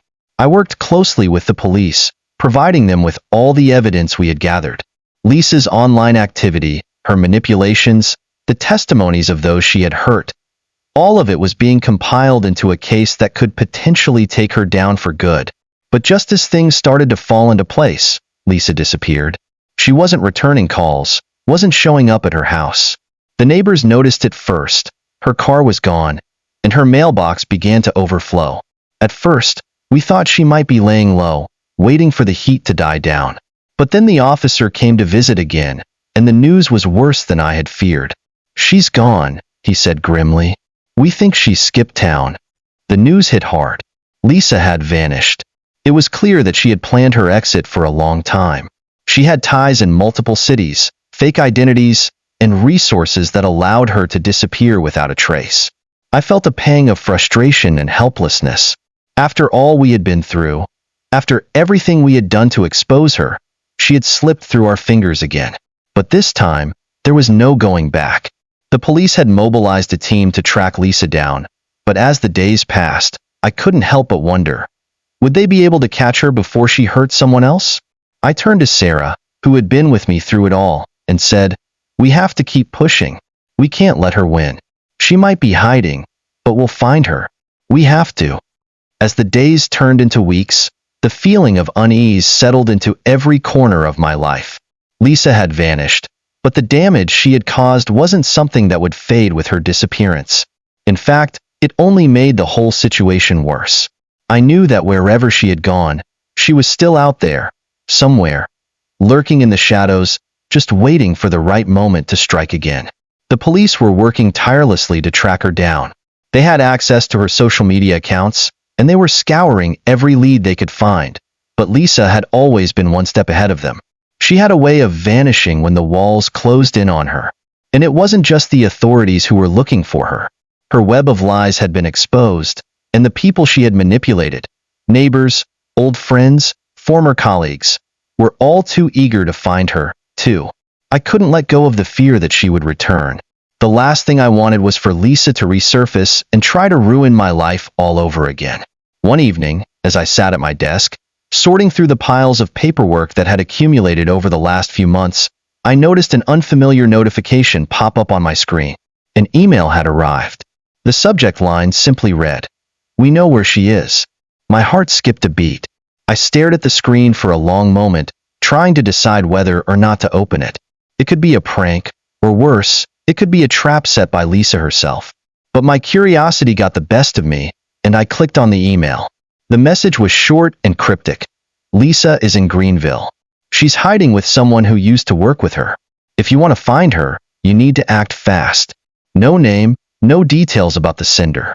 Just a warning and a location. But for the first time in weeks, I felt a flicker of hope. Greenville wasn't far. If this was real, if Lisa was really there, we might finally be able to put an end to this nightmare. I didn't hesitate. I grabbed my phone and dialed Sarah. "Sarah, you won't believe this," I said, trying to keep my voice steady. "I think I know where Lisa is." After a brief conversation, Sarah and I decided to take a calculated risk. We couldn't let Lisa get away again, not after everything we had done to bring her to light. We would go to Greenville ourselves, no police this time, just the two of us. We didn't know if the email was genuine, but we couldn't afford to sit back and do nothing. We packed up a bag with essentials, my phone, a few spare clothes, some cash, and a laptop to keep us connected to the world in case we needed to send out information. The plan was simple: get to Greenville, find out if Lisa was really hiding there, and figure out how to bring her back into the open once and for all. It was risky. We didn't know who we were up against, but we also knew we couldn't just let Lisa slip through our fingers again. The drive was long, stretching over several hours, but we talked the whole way, strategizing about what we would do when we arrived. We didn't have a clear plan, but we were determined to confront Lisa, wherever she was hiding. When we reached Greenville, we immediately started asking around. The town was small, not the kind of place where secrets stayed hidden for long. We went from diner to cafe, from store to street corner, asking anyone if they had seen a woman who matched Lisa's description.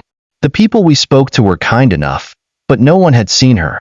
We didn't know how much time we had before Lisa figured out we were in town, so we decided to visit a few local businesses that had ties to the kind of people Lisa had worked with in the past. If she had managed to find someone to hide her, it was likely someone who knew her well. At the third stop, a local auto shop, something clicked. The man behind the counter, a mechanic named Jerry, seemed to recognize Lisa's name when I mentioned it. "Oh, you're talking about that woman, right? Lisa Buchanan," he said, wiping his hands on a rag. "Yeah, she was in here a couple of weeks ago, acting all secretive.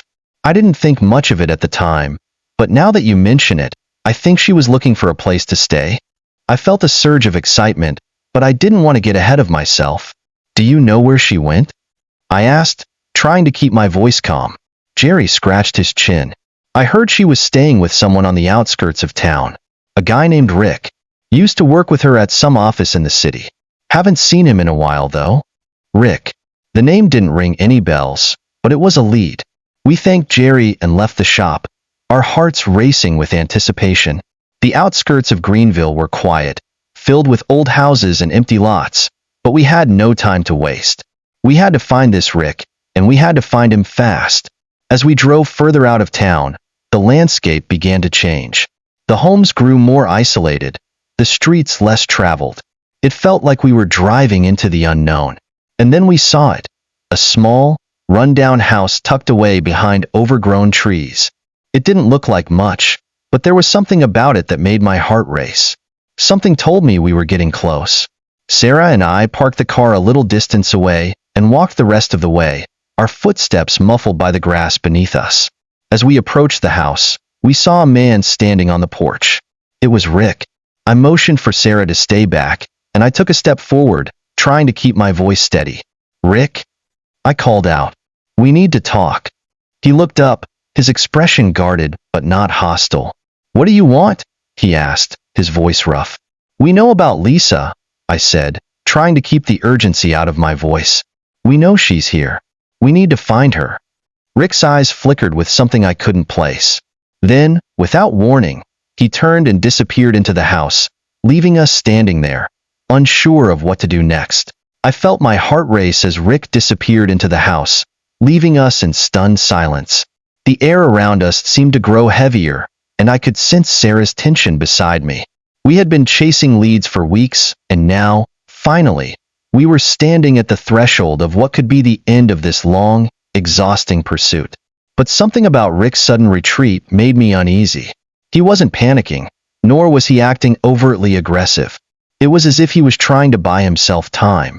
"I think we should go in," I whispered to Sarah, though my own voice betrayed my uncertainty. "Stay close. We need to know if Lisa's really here." Sarah nodded, her face set in determination, though I could see the unease in her eyes. We had no idea what we were about to walk into. Rick might be hiding Lisa, or he might be hiding something far worse. We approached the house cautiously, walking up the creaky porch steps. The front door was slightly ajar, and I could see a faint light coming from inside. I hesitated for a moment, then pushed it open. The house was eerily quiet. The air smelled musty, as if it hadn't been ventilated in years. Dim light from an old lamp illuminated the hallway, casting long, crooked shadows on the walls. The floorboards creaked under our weight as we stepped further inside. I felt the weight of the silence press in on me, and the hairs on the back of my neck stood on end. There was something deeply unsettling about the place. It was like stepping into a forgotten part of the world, like a place where time stood still, and the outside world had no power. I took a deep breath, pushing the unease aside, and motioned for Sarah to follow. We moved carefully down the hallway, toward the sound of muffled voices coming from a room at the end. As we approached, I could make out snippets of conversation. A man's voice, low and gruff. Another voice, sharp and familiar. Lisa's voice. I froze. "She's not here," Sarah whispered, her voice barely audible. "We've been chasing shadows." "No," I replied, my voice steady despite the shock I felt. "She's in there." I couldn't explain it, but something deep inside me told me that Lisa was just on the other side of that door. And this time, I wasn't going to let her slip away. I pushed the door open with a quiet creak, my heart pounding in my chest. The sight that greeted us was both expected and more terrifying than I had imagined. Lisa was sitting in a worn-out chair near the window, facing away from us, her posture relaxed. Her head turned slowly as we entered, and the cold smile she gave us sent a chill down my spine. "So, you found me," she said, her voice dripping with mock amusement. "I was wondering how long it would take." Rick was standing near the door, looking more annoyed than surprised. He clearly hadn't expected us to show up.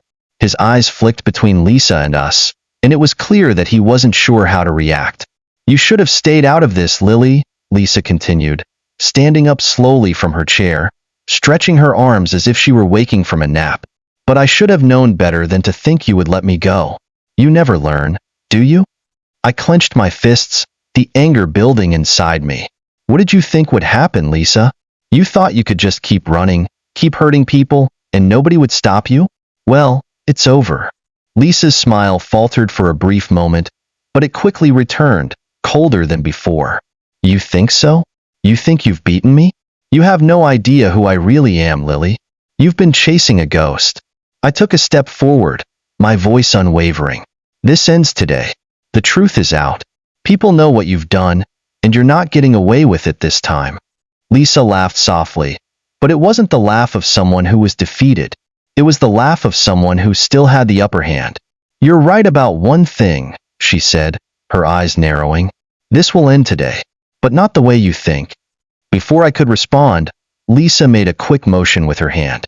The door behind Rick slammed shut with a force that rattled the house. I turned just in time to see two more men step into the room. Strangers, both tall and imposing. I felt my stomach drop. I had underestimated Lisa. Again. Well, Lisa said, her voice sweet but deadly. "I was hoping I wouldn't have to involve them, but I suppose you leave me no choice." I felt a jolt of panic. I had no idea who these men were, or what they were capable of. They weren't police, and they certainly weren't here to help us. Rick stepped aside, clearly not interested in getting involved. "You got yourself into this one, Lisa," he muttered, his tone uncertain. "I didn't sign up for any of this."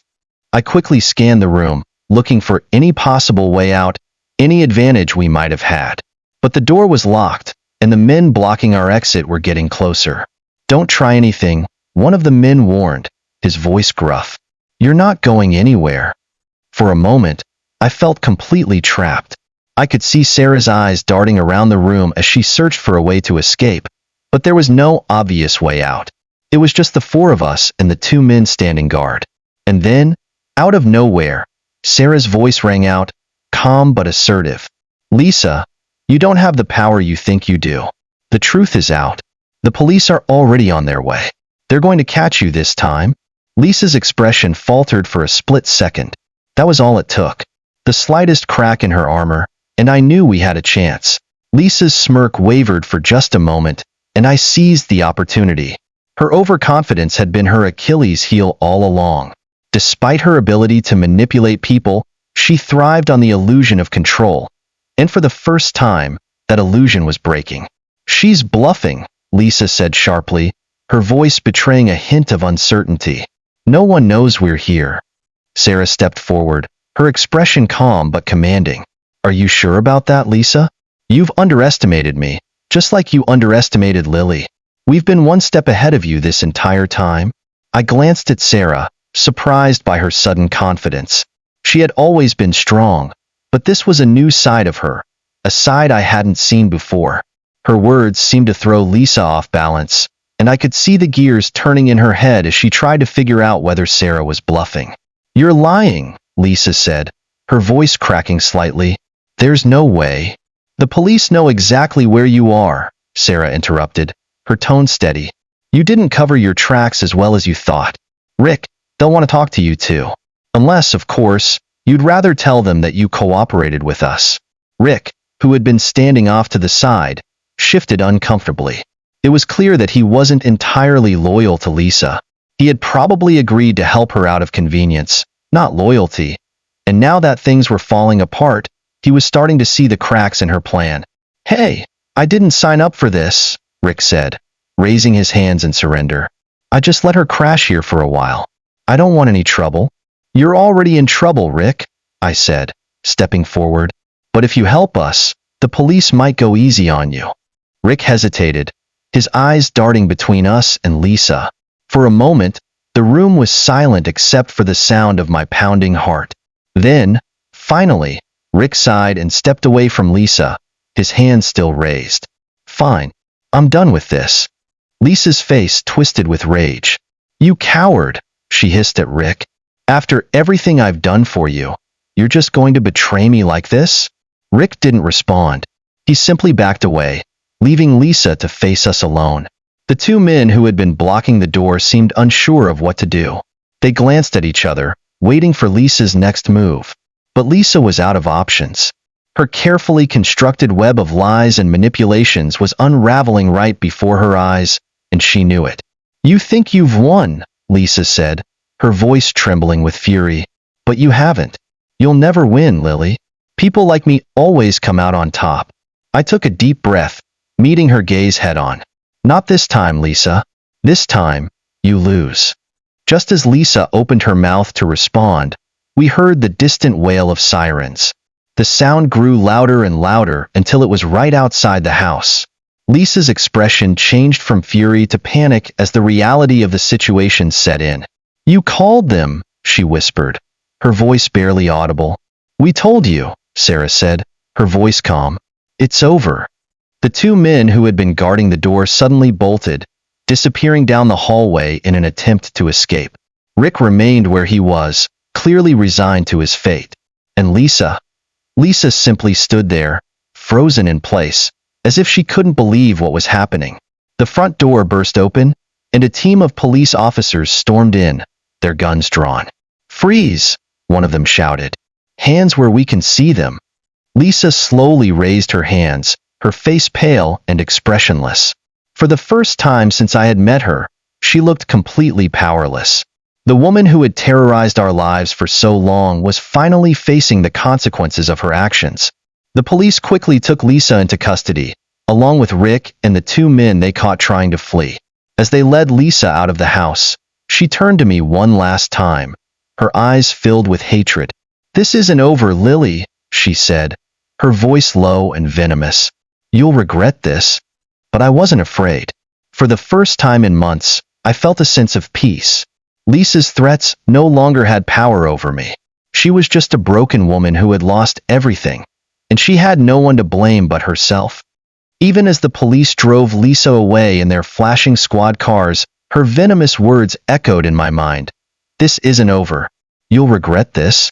The chill they left behind clung to me, stubborn and unshakable. I stood on the overgrown lawn of Rick's house, staring at the taillights as they disappeared down the road, trying to convince myself that Lisa's reign of terror was finally over. But deep down, I knew better. Lisa was like a weed. Cut her down, and she'd find a way to grow back, more tangled and resilient than ever. The aftermath of that night brought no clean conclusions, only more questions. The police assured me that Lisa would face justice, and with the evidence Sarah and I had compiled, her conviction seemed inevitable. But Lisa was resourceful. She had evaded capture before, and I couldn't shake the feeling that she might somehow find a way to do it again. Back home, I tried to settle into the normal routines of life, but normal was a distant memory.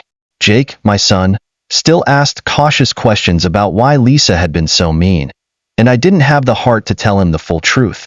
I wanted him to feel safe again. I wanted me to feel safe again. Every time the phone rang, I jumped. Every time a car passed by too slowly, I peeked through the curtains. I kept telling myself that Lisa couldn't hurt us anymore, but the fear remained, like a shadow that refused to fade in the light. One afternoon, Sarah came by with news that shattered the fragile calm I had been trying to rebuild. She walked in, her face pale and serious, holding a folder of documents. "I didn't want to tell you this over the phone," she said, sitting down at my kitchen table. "What is it?" I asked, already dreading the answer.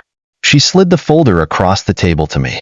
"It's about Lisa, or who we thought Lisa was." I opened the folder and stared at the papers inside. Bank statements, fake IDs, legal documents, all in different names, all connected to the same woman we knew as Lisa. "She's been doing this for years," Sarah explained. The police uncovered a whole network of identities and schemes tied to her. Every time she got caught, she just slipped into a new identity and started over. That's why it was so hard to track her down. I felt the blood drain from my face. "So, what happens now? They have her in custody. Doesn't that mean she's finally out of options?" Sarah hesitated. "She's already trying to cut a deal. She's offering to expose other criminals she's worked with in exchange for a reduced sentence. If they take the deal, she could get out, I finished, my voice barely above a whisper. That night, sleep eluded me. Every creak of the house, every rustle of wind outside, sent my heart racing. I double-checked the locks on every door and window, but it wasn't enough. The fear was inside me now, a constant, gnawing presence. Lisa had built her life on manipulation and deceit, and I couldn't shake the feeling that even from behind bars, she could find a way to reach me. Her threats felt like promises, and I had no idea how far she was willing to go to keep them. A week later, the phone rang just as I was tucking Jake into bed. I glanced at the clock. It was nearly midnight. My stomach twisted as I reached for the receiver. "Hello?" I said, my voice trembling. There was a pause, followed by a low chuckle that sent shivers down my spine. "Hello, Lily," the voice said. It wasn't Lisa, but it was familiar. One of the men who had been in Rick's house the night we found her. "How did you get this number?" I demanded, trying to keep my voice steady. "We have ways," he replied, his tone smug. "You thought it was over, didn't you? But Lisa has friends. And let's just say, we don't appreciate what you did." I felt my knees go weak, and I gripped the edge of the counter for support. "What do you want?" "Oh, nothing much," he said casually. "Just a little reminder that Lisa might be gone, but we're still watching. Sweet dreams, Lily." The line went dead, leaving me frozen in place, the phone still pressed to my ear. I didn't sleep that night. I couldn't. The call confirmed what I had been dreading all along. Lisa's influence extended far beyond her own actions. She had allies, people who were just as dangerous and unpredictable as she was. And now, they had turned their attention to me. Sarah came over the next morning, and I told her about the call. She immediately contacted the police, but there wasn't much they could do. The call had been untraceable, and without concrete evidence, it was just another shadow in a story filled with them. "I think you need to consider leaving town," Sarah said, her voice heavy with concern, "at least until this dies down." "But what about Jake?" I asked. "I can't uproot his whole life just because Lisa's friends want to scare me." "It's not just about scaring you, Lily," Sarah said, her tone grim. "They're making it clear that this isn't over. And I don't think they'll stop at threats." That evening, I sat down with Jake and explained as much as I could without terrifying him. I told him we might need to take a trip for a little while, just to get away and have some time to ourselves. He nodded, trusting me completely, and I felt a pang of guilt for dragging him into this nightmare. As I packed our bags, I couldn't help but feel like I was running away, like Lisa and her web of chaos were winning. But I also knew that staying in the city, where her influence lingered like a toxic fog, wasn't an option anymore. I didn't know where we were going, or how long we would stay. All I knew was that I had to protect Jake, no matter what it took. Leaving the city wasn't just an idea anymore. It was a necessity. By morning, I had packed the essentials. Clothes for me and Jake, some of his favorite toys, documents, and enough cash to get us by for a few weeks. As I zipped up the last bag, Sarah arrived, her face a mixture of concern and determination. "I booked a cabin for you in Brookfield," she said, handing me a slip of paper with the address.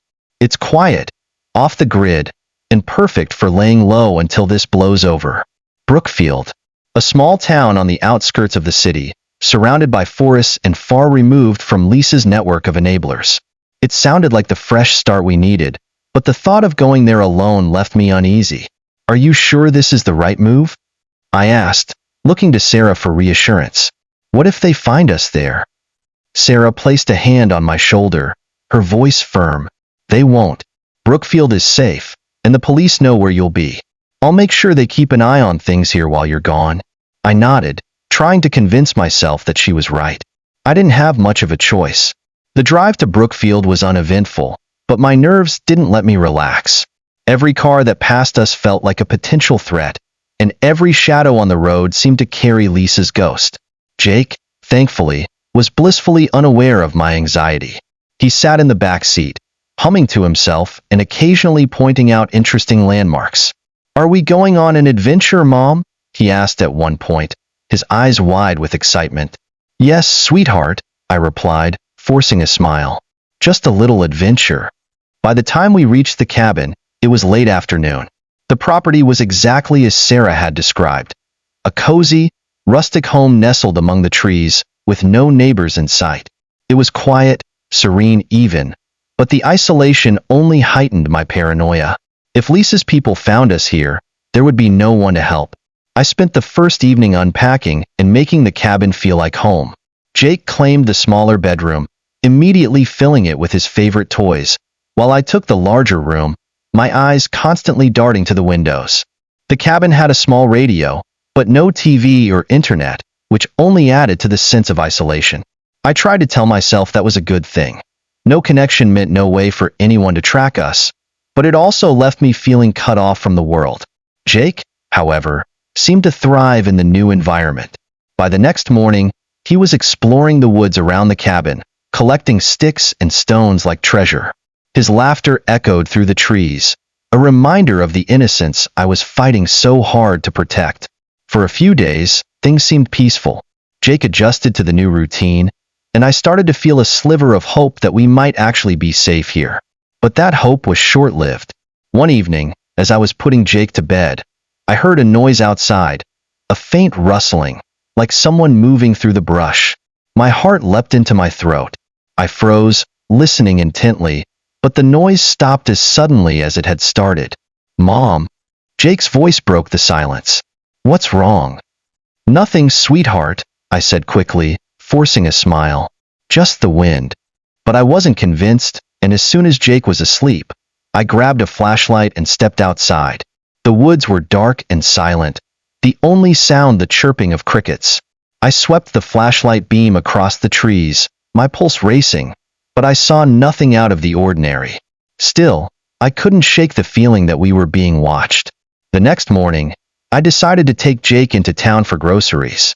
Brookfield was a charming little place, with friendly locals and a bustling main street.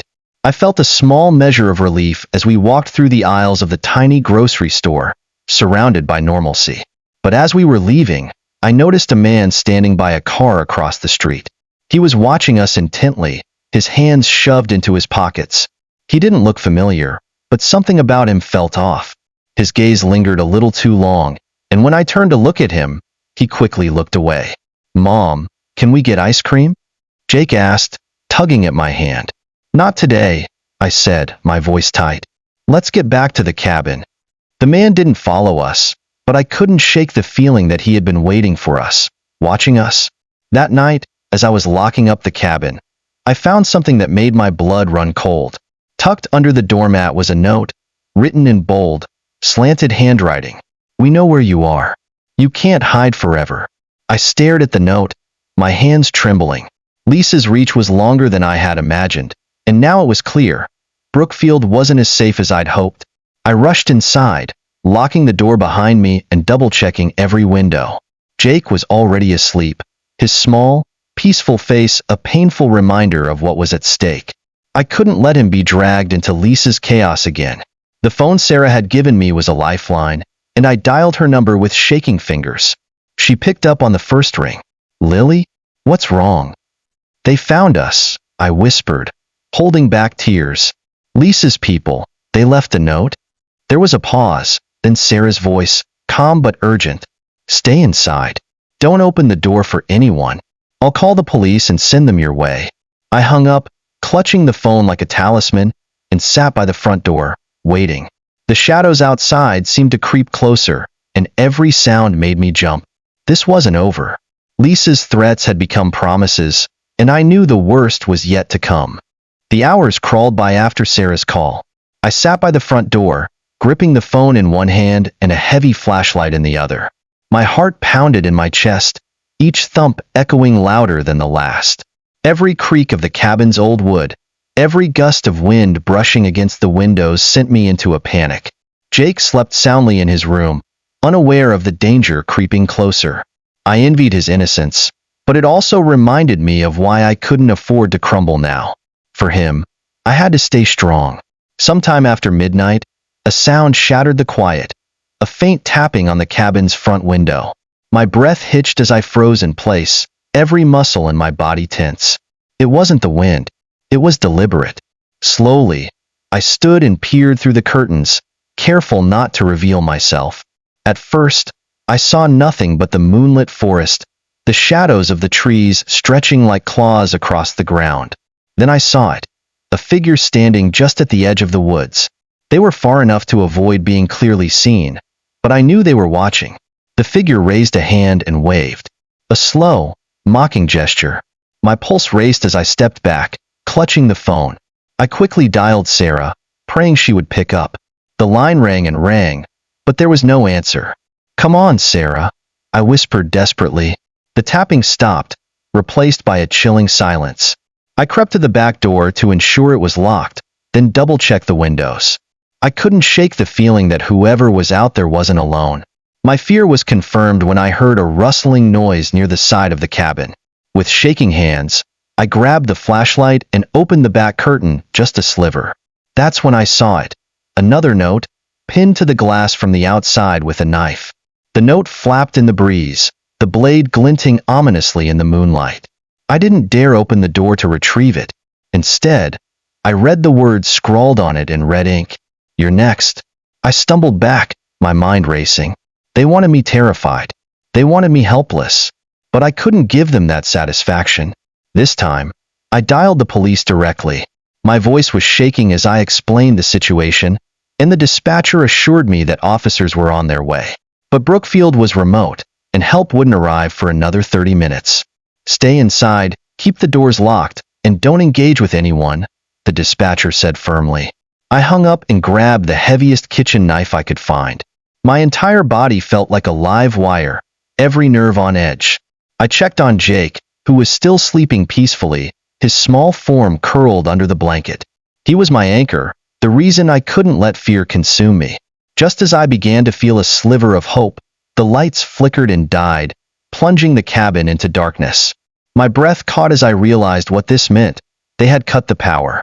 The flashlight in my hand became my only source of light, its narrow beam slicing through the blackness.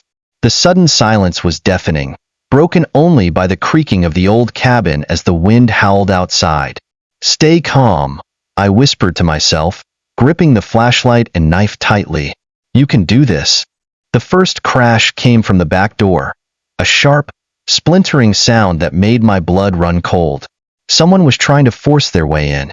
I ran to Jake's room and gently shook him awake.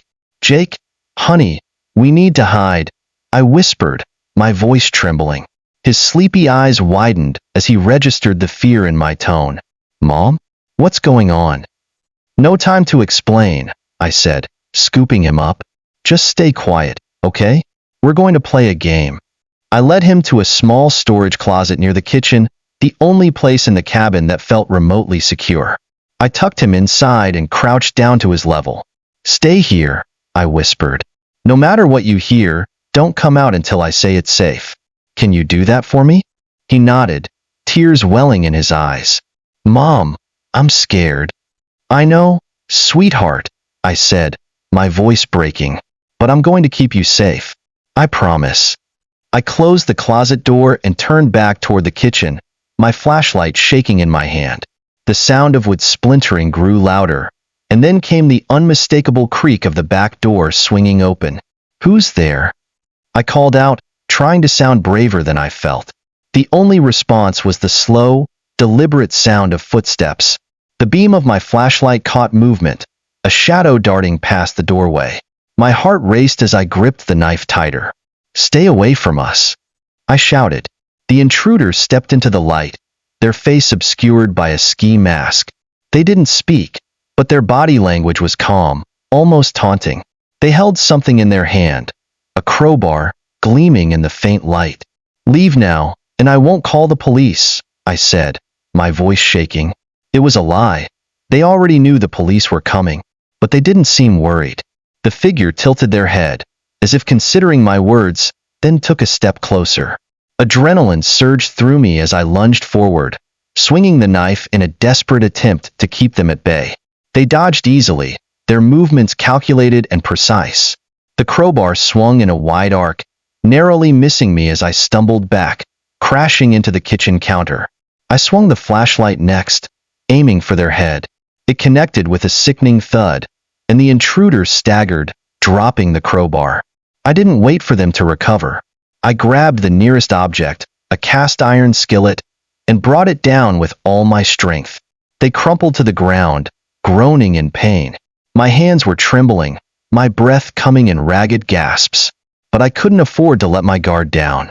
Red and blue lights flooded the cabin moments later, followed by the sound of heavy boots on the porch. The police burst through the front door, weapons drawn, and quickly subdued the intruder. Relief washed over me as I sank to the floor, my body shaking with exhaustion.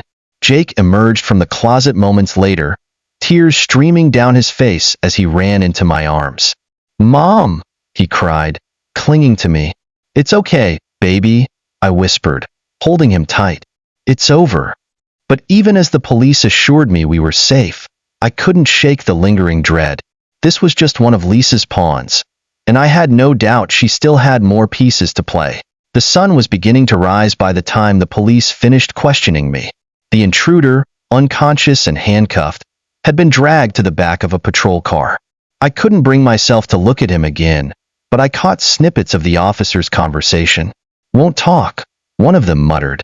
"Probably a hired goon." That didn't surprise me. Lisa had enough money and connections to send someone after me, and this was just one of her attempts. As the officers packed up, Sarah finally called back, her voice frantic. "Lily, are you okay? I've been trying to reach you." "They found us," I said, my voice hollow.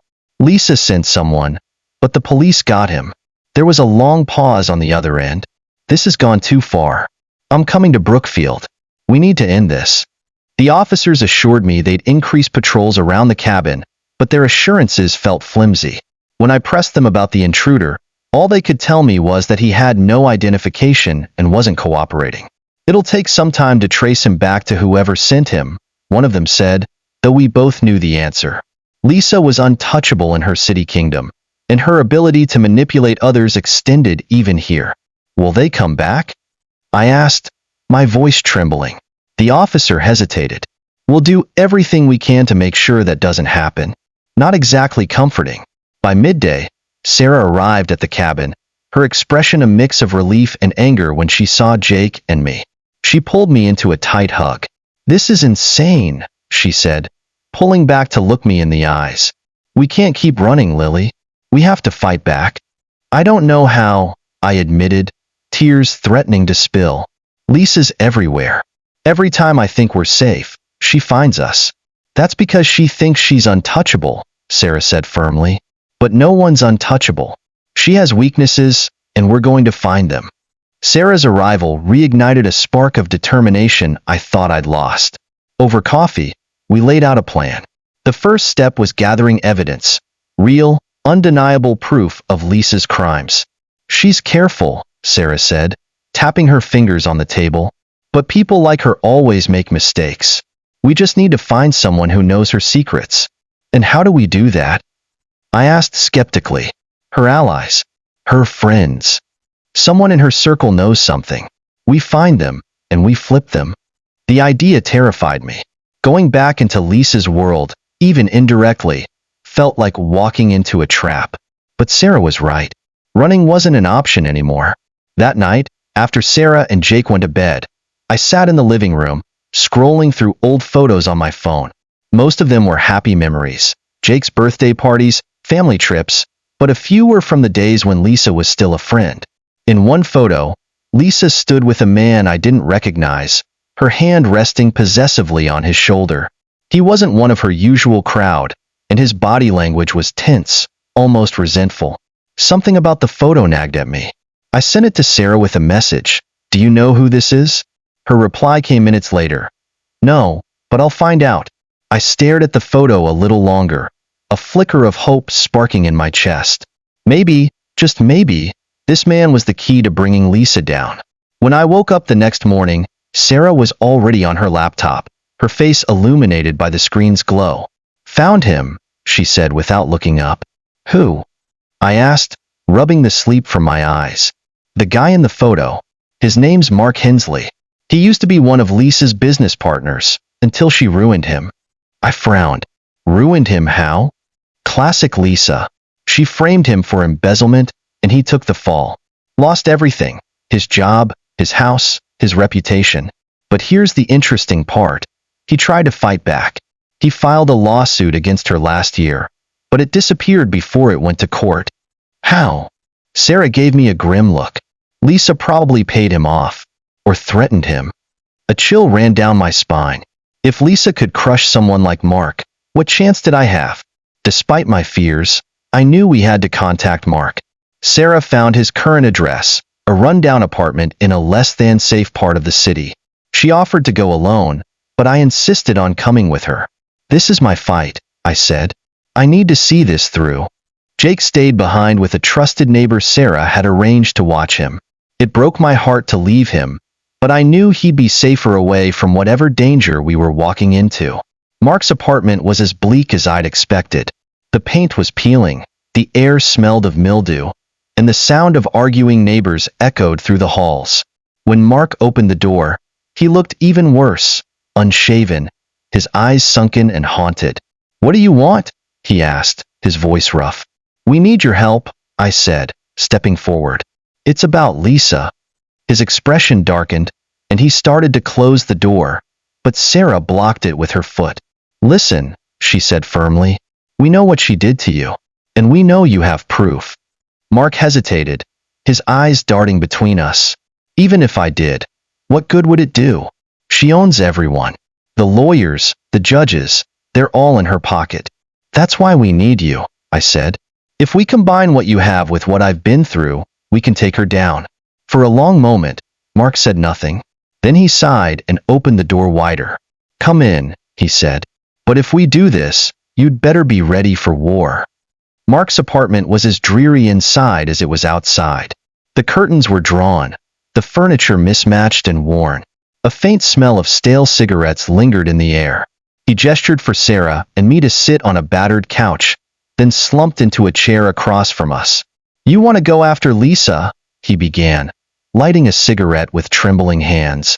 "That's like trying to take down the devil herself."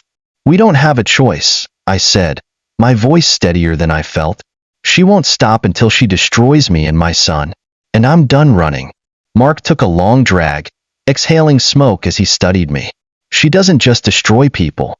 She makes sure they can't fight back. You think I haven't tried? I had everything: money, connections, respect. She tore it all apart, and when I got close to exposing her, she crushed me." "But you survived," Sarah said pointedly. "And you still have something, proof. If we work together, we might have a chance." Mark shook his head. "Even if I help you, it won't be enough. Lisa's too powerful. You need more than just my word to bring her down." After a tense pause, Mark stubbed out his cigarette and stood. "Wait here." He disappeared into the back room, and Sarah and I exchanged a nervous glance. When he returned, he was holding a worn leather folder. He placed it on the coffee table between us and opened it, revealing a collection of documents, photographs, and USB drives. "This is everything I've got," he said. "Financial records, emails, even some recordings. It's not enough to convict her outright, but it's a start." Sarah leaned forward, flipping through the papers with practiced efficiency. "This is good," she murmured. "Really good. If we can corroborate this with new evidence, we might actually stand a chance." "And how do you plan to do that?" Mark asked skeptically. "We get someone else from her inner circle to talk," Sarah said. "Someone who knows the kind of dirt she's been hiding." Mark scoffed. "Good luck with that. The only people who know anything are either loyal to her or too scared to cross her." "Then we find the ones who aren't," I said firmly. "There has to be someone." Mark leaned back, his expression grim. "If you're serious about this, you need to understand what you're getting into. Lisa doesn't just ruin people. She destroys lives, families, futures, everything. If you come at her, you'd better be ready to lose everything." "I've already lost enough," I said, my voice hard. "I'm not backing down." Mark studied me for a long moment, then sighed. "Fine, I'll help you. But don't expect a happy ending." Mark's agreement felt like a small victory, but I knew it was just the beginning. He gave us copies of his evidence, warning us to keep it well hidden. As we left his apartment, Sarah glanced at me, a flicker of hope in her eyes. "This could work," she said. "We finally have something solid." I nodded, though the weight of what lay ahead pressed heavily on my shoulders. For the first time in weeks, I felt like we had a fighting chance. But I also knew that Lisa wouldn't go down without a fight. That night, as we drove back to the cabin, my phone buzzed with a message from an unknown number. I hesitated before opening it, dread curling in my stomach. The message was short but chilling. "You should have stayed hidden. Now it's too late." Attached was a photo of Jake and me at the cabin, taken from the woods. My hands trembled as I showed it to Sarah. "She's watching us," I whispered, fear tightening my throat. Sarah's jaw clenched. "Then we hit her before she can hit us." Back at the cabin, Sarah and I worked late into the night, strategizing our next move. Mark's evidence was damning, but we needed more. Sarah suggested reaching out to one of Lisa's former allies, a woman named Vanessa who had quietly disappeared from Lisa's circle years ago. "Vanessa used to be Lisa's right hand," Sarah explained. "If anyone knows where the bodies are buried, it's her." "Do you think she'll help us?" I asked. Sarah hesitated. "If we can find her and convince her it's worth the risk, maybe." It was a slim chance, but it was all we had. We decided to track Vanessa down the next day, knowing that every moment we waited brought Lisa closer to striking again. Around 3 a.m., just as I was drifting to sleep, a loud crash jolted me awake. My heart leapt into my throat as I grabbed the flashlight and knife I kept by the bed. "Sarah," I called, running to her room. She was already awake, her phone in hand as she peered out the window. "Someone's out there," she said, her voice tense. Another crash echoed from outside, followed by the sound of glass shattering. I ran to Jake's room and scooped him up, his sleepy protests muffled as I carried him to the storage closet. "Stay here," I whispered, my voice shaking. "Don't come out until I say it's safe." The intruders were inside now. I could hear their footsteps, heavy and deliberate, as they moved through the cabin. My grip on the knife tightened as I pressed myself against the wall, waiting for them to come closer. When the first intruder entered the kitchen, I lunged, slashing wildly. The element of surprise was on my side, and my knife caught him in the arm. He shouted in pain, stumbling back as Sarah appeared behind him, wielding a frying pan like a weapon. The second intruder wasn't far behind, but Sarah and I fought like cornered animals, our desperation fueling our strength. By the time the police arrived, summoned by Sarah's earlier call, we were battered but alive, and the intruders were subdued. The flashing lights of the police cars illuminated the broken windows and shattered furniture of the cabin. Officers swarmed the scene, taking statements and photographing the damage. Jake clung to me, his little arms wrapped tightly around my neck, while Sarah stood nearby, her face set in a grim mask. The two intruders were loaded into separate police cars, their faces bloodied and bruised from the fight. One of them glared at me as he was pushed into the back seat, his eyes burning with hatred. The other kept his head down, avoiding my gaze. "Do you recognize them?" one of the officers asked, his notepad in hand. I shook my head. "No, but I'm sure Lisa sent them." The officer frowned. "Lisa? The same person you mentioned earlier?" "Yes," Sarah interjected. "She's the one orchestrating all of this. You need to investigate her." The officer exchanged a look with his partner, then sighed. "We'll look into it, but without solid evidence linking her to this, there's not much we can do. Do you have any proof?" I hesitated, glancing at Sarah.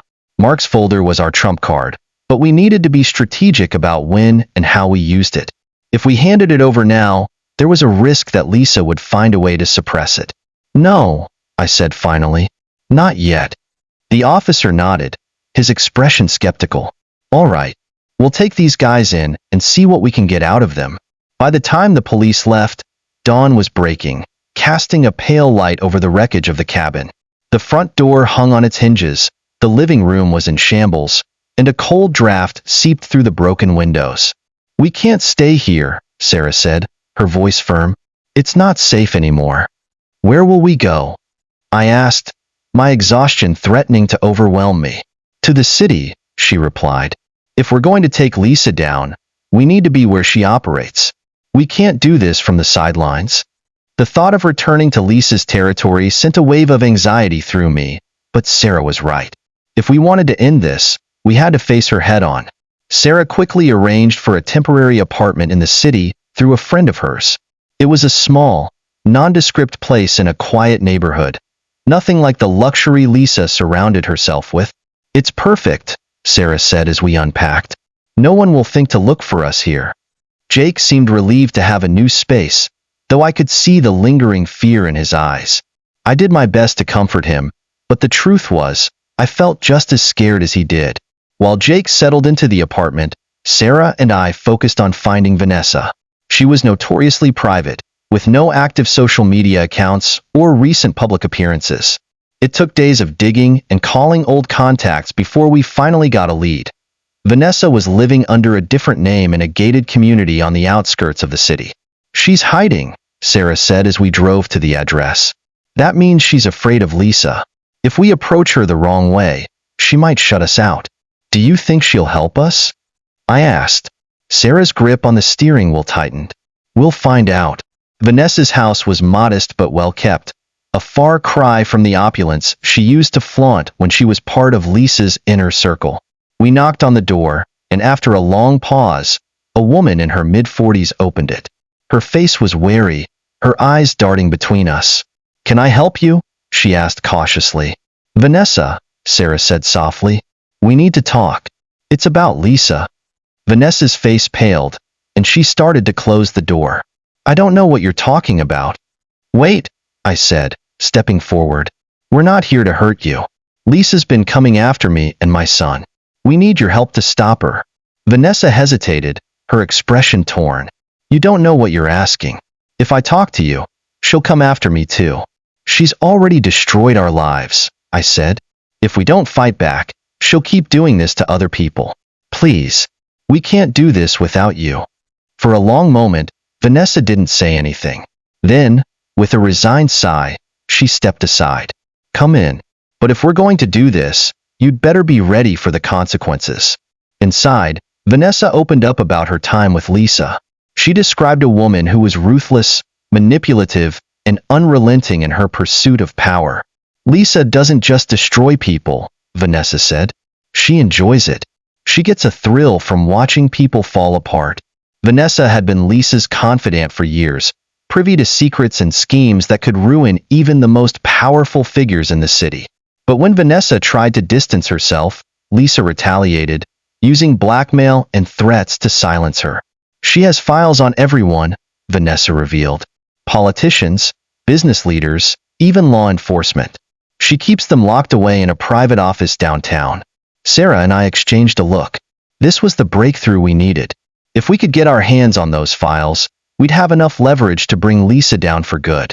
Vanessa's confession left Sarah and me in stunned silence. Lisa's secret stash of files was a golden opportunity, but it was also a deadly trap. We couldn't just walk into her office and demand access.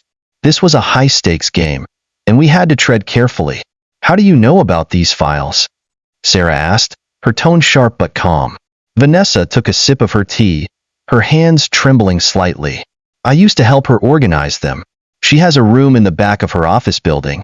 It looks like a storage space, but it's highly secured. The files are in encrypted drives, along with physical documents. Getting in isn't easy." "Do you know the codes, or any way to access them?" I asked, my heart pounding. Vanessa shook her head. "No, but I know how the system works. She uses a key card, and her personal assistant has a backup. If you can get the assistant's card, you might have a chance." Vanessa sketched a rough layout of Lisa's office, marking key areas like the entrance, the security desk, and the storage room. It was a fortress, with cameras covering every corner and guards patrolling the building. "You'll need a distraction," Vanessa said.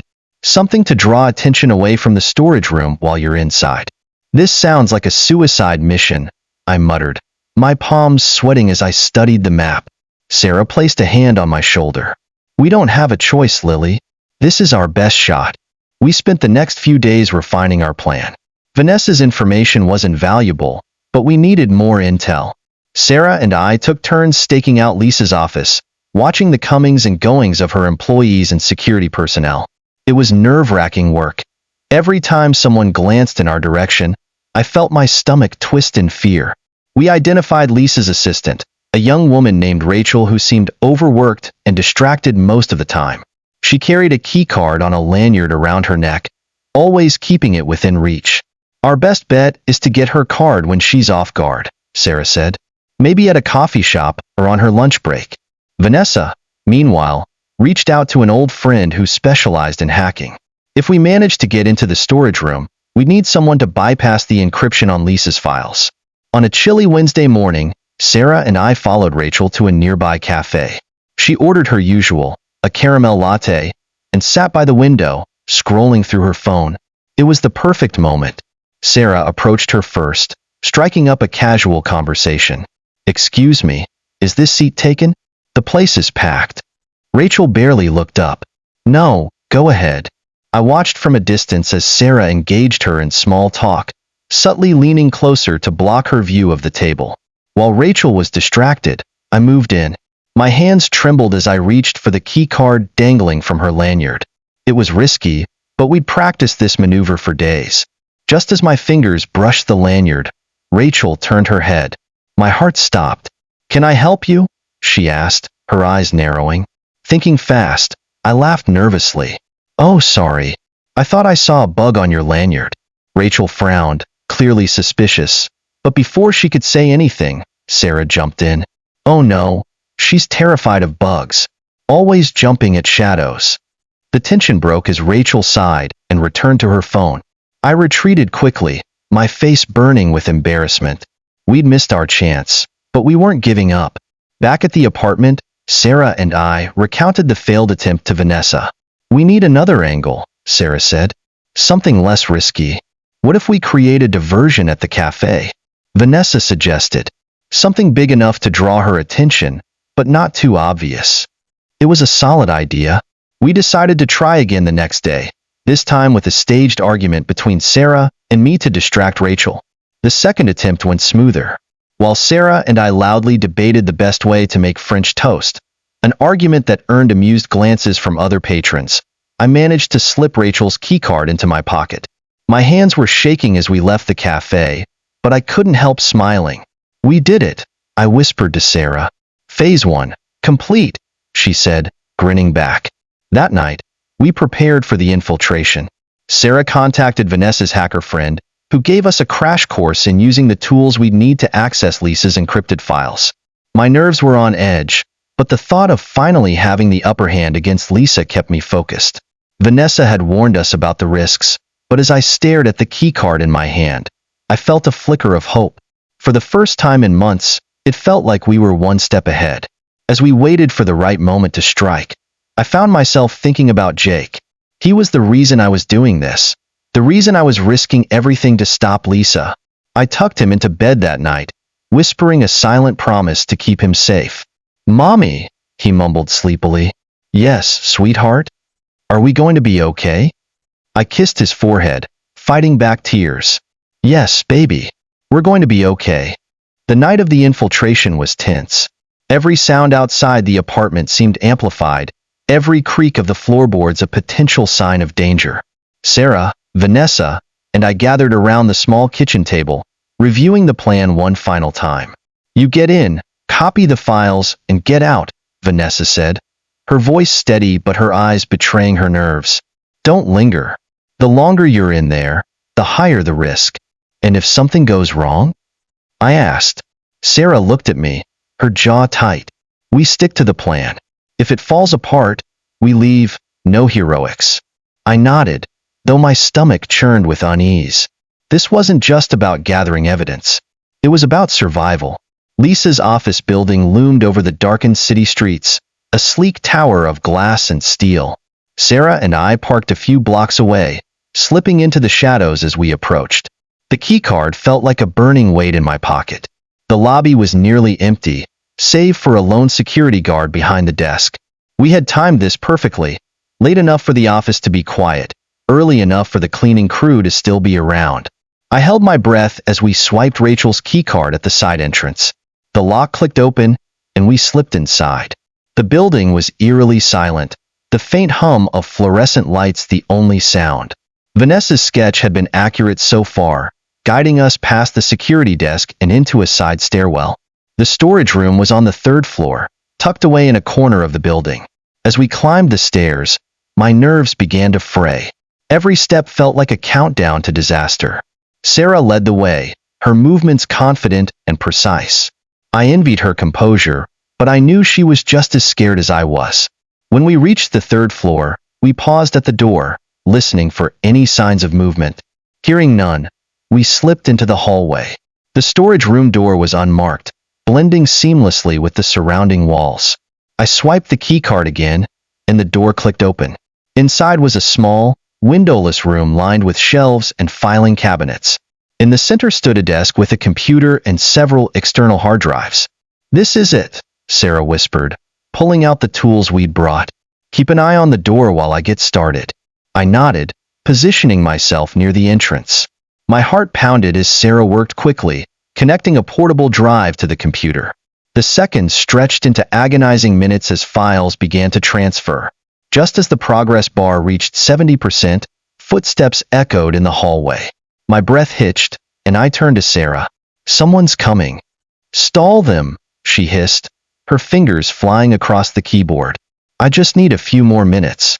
I stepped into the hallway, trying to appear casual as a man in a security uniform rounded the corner. His eyes narrowed when he saw me.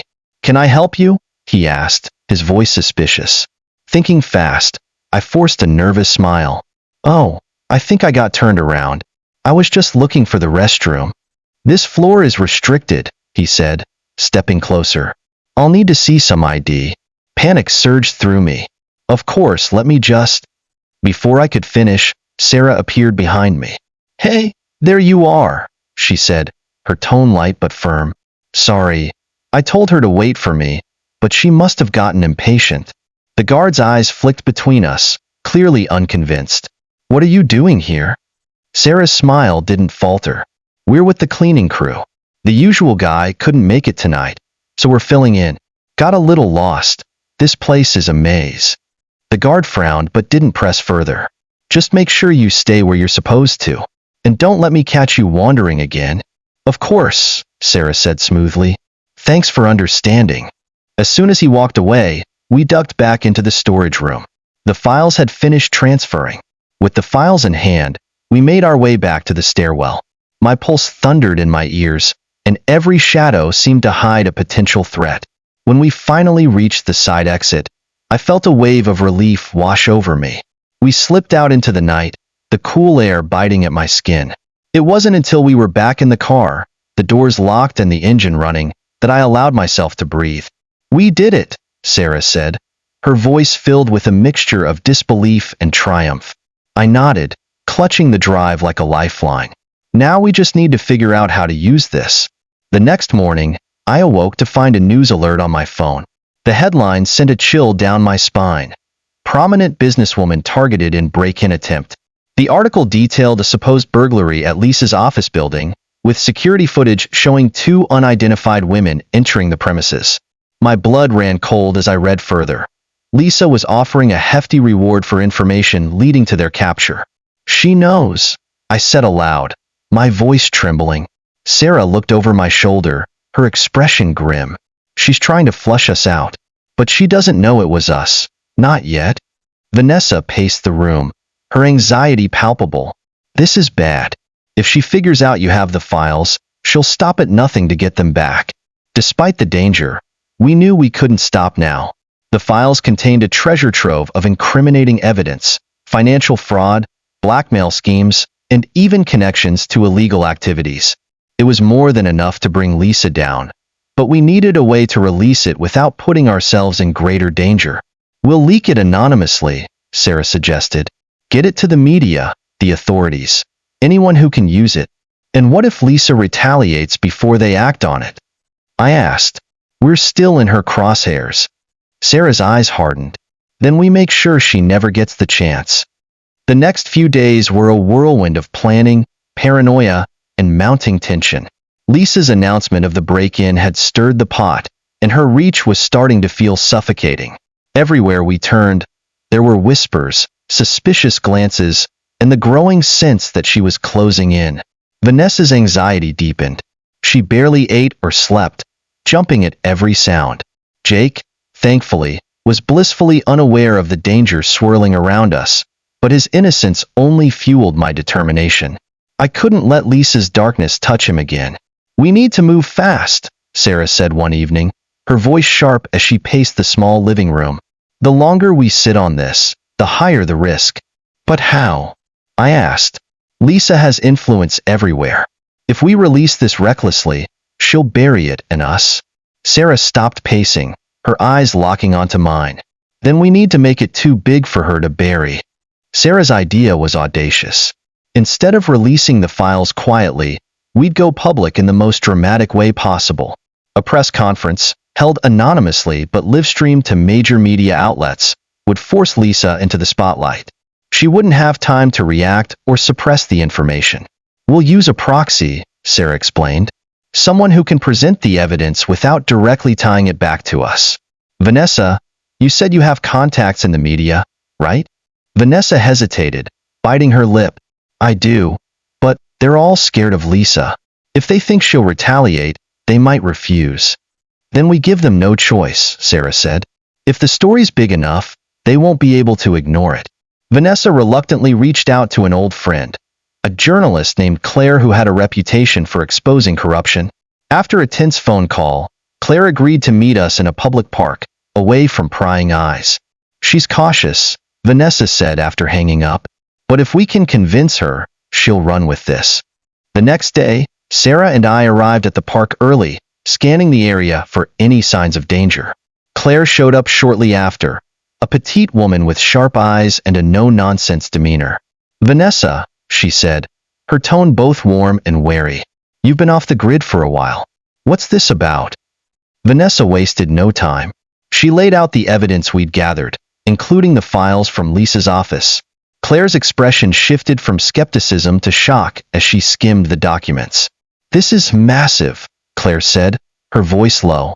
"If this is all true, Lisa could go down for a dozen felonies, maybe more." "It's true," Vanessa said, "but we need your help to get it out there. And we need to do it fast." Claire leaned back, her brow furrowed. "You realize the risk, right? Lisa doesn't play fair. If she finds out I'm involved—" "She already knows someone's coming for her," Sarah interrupted. "The only way to beat her is to make this too public, too big for her to control."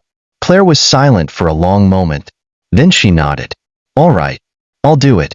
But we need to be smart about this." Over the next 48 hours, Claire worked tirelessly to verify the evidence and prepare her report.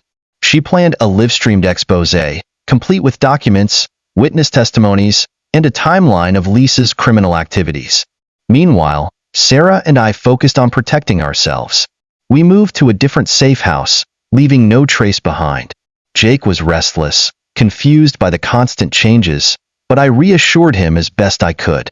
"It's an adventure," I told him with a smile I didn't feel. "Like a spy movie." Jake grinned, his eyes lighting up. "Are we the good guys?" "The best," I said, kissing his forehead. The morning of the exposé, Lisa struck back. A series of articles appeared online, accusing Vanessa of embezzlement and fraud during her time in Lisa's circle.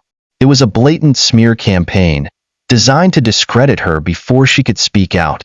"She's trying to scare us," Sarah said, her jaw clenched. "But it won't work." Vanessa, however, was shaken. "What if people believe her? What if this ruins everything?" "They won't," I said firmly. "Claire has the truth, and once it's out there, Lisa won't be able to hide behind lies."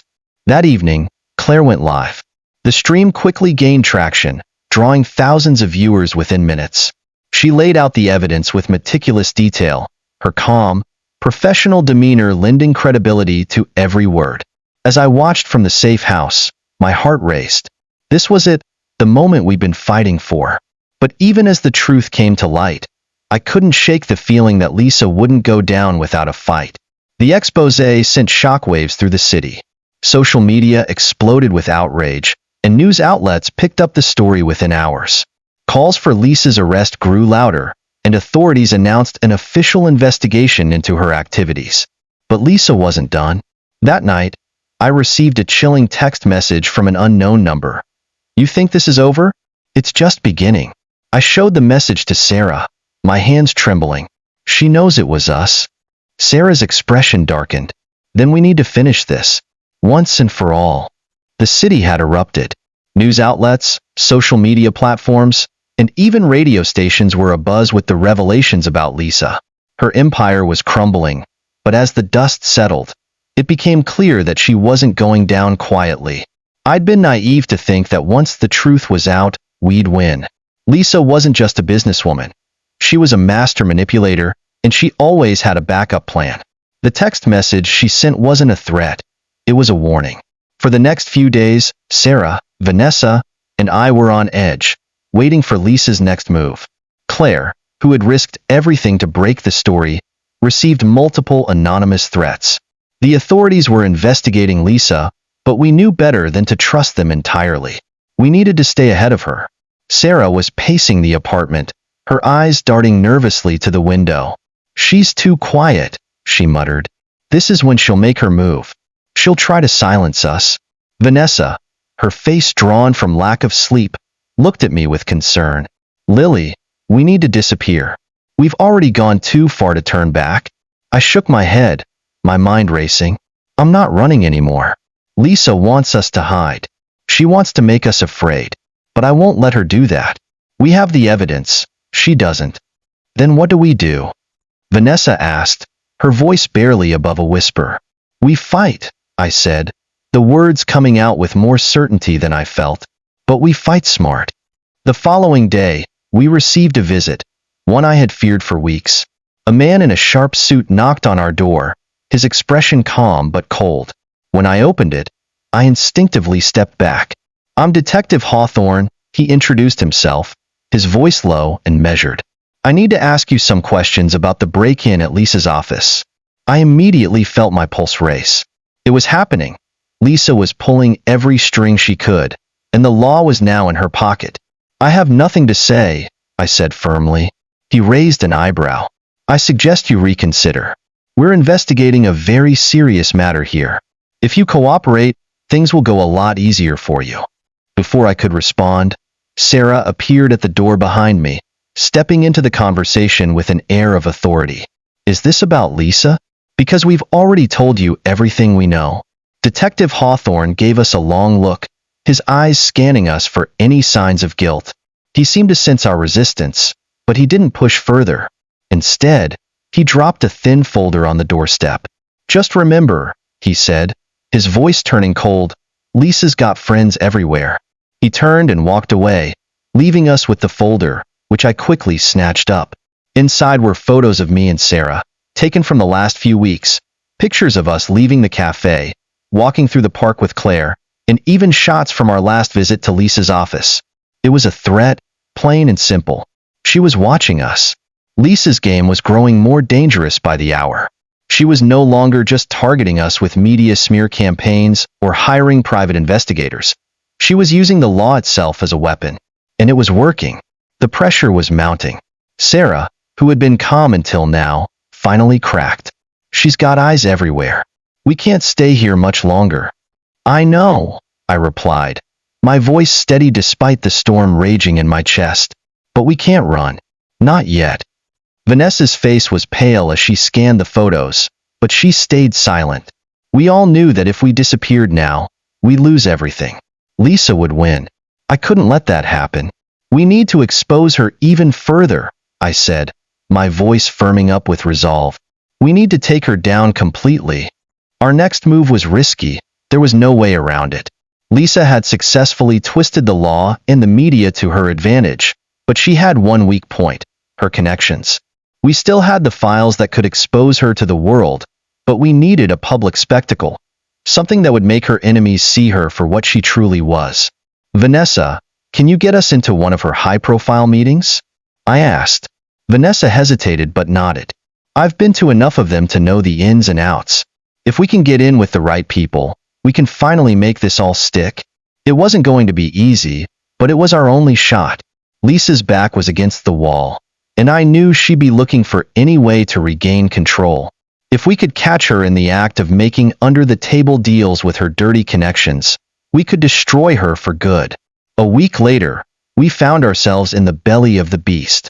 Vanessa had arranged for us to attend one of Lisa's exclusive investor meetings, a gathering of the city's most influential figures. It was a high-profile event, where money was traded like nothing more than poker chips. Dressed in our best, we slipped through the back doors of a grand hotel ballroom. My heart thudded in my chest as we moved deeper into the shadows, the sound of clinking glasses and hushed conversations surrounding us. There, at the front of the room, was Lisa, her smile sharp and false. She was surrounded by the city's elite, her web of power reaching every corner of the room. But we weren't here to blend in. We were here to take her down. As the meeting went on, we silently placed hidden cameras in strategic spots, beneath tables and chandeliers, in the corners of the room. The cameras were small, almost invisible. Vanessa knew where to position them without drawing attention. Lisa was in the middle of a conversation with one of her investors when the moment we'd been waiting for came. She slipped a briefcase under the table, passing it discreetly to a well-dressed man. The man took the briefcase, nodding in agreement. But before he could leave the table, Lisa made a critical mistake. She accidentally dropped a piece of paper from inside the case. The paper fluttered to the ground, and the man bent down to pick it up. It was a signed contract, an agreement for a bribe in exchange for insider trading information. I motioned for Sarah to stay calm. This was it, the proof we needed. We had Lisa caught in the act. But as we were preparing to leave, disaster struck. Lisa's security team had been tipped off. We'd been spotted. Panic surged through me as the room erupted in confusion. We had no choice but to run. "We have to get out," Sarah shouted. We bolted for the back exit, narrowly avoiding capture as we sprinted through a maze of hotel hallways. My mind raced. We had the footage. Now we had to survive long enough to release it.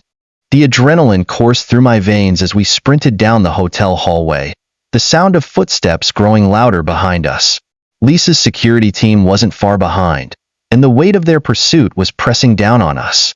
My heart hammered in my chest, my breath shallow, but I couldn't let myself slow down. Not now. We were so close to ending this. "We have to get to the car," Sarah shouted, her voice urgent as we turned a sharp corner. Vanessa, breathless and panic-stricken, was right behind us. "We can't go back through the lobby. They'll recognize us." I nodded, scanning for another exit. The hotel had a loading dock at the back, a service entrance. It was our best chance, but we had to move quickly. As we rounded another corner, I caught a glimpse of a shadow darting at the end of the hallway. Lisa's men were closing in on us, and fast. We reached the service door just in time. I threw it open, heart racing as we spilled out into the alley behind the hotel. The cold night air hit my skin like a slap, but I barely felt it. I could hear the clatter of footsteps from the hallway as they realized we'd escaped the building.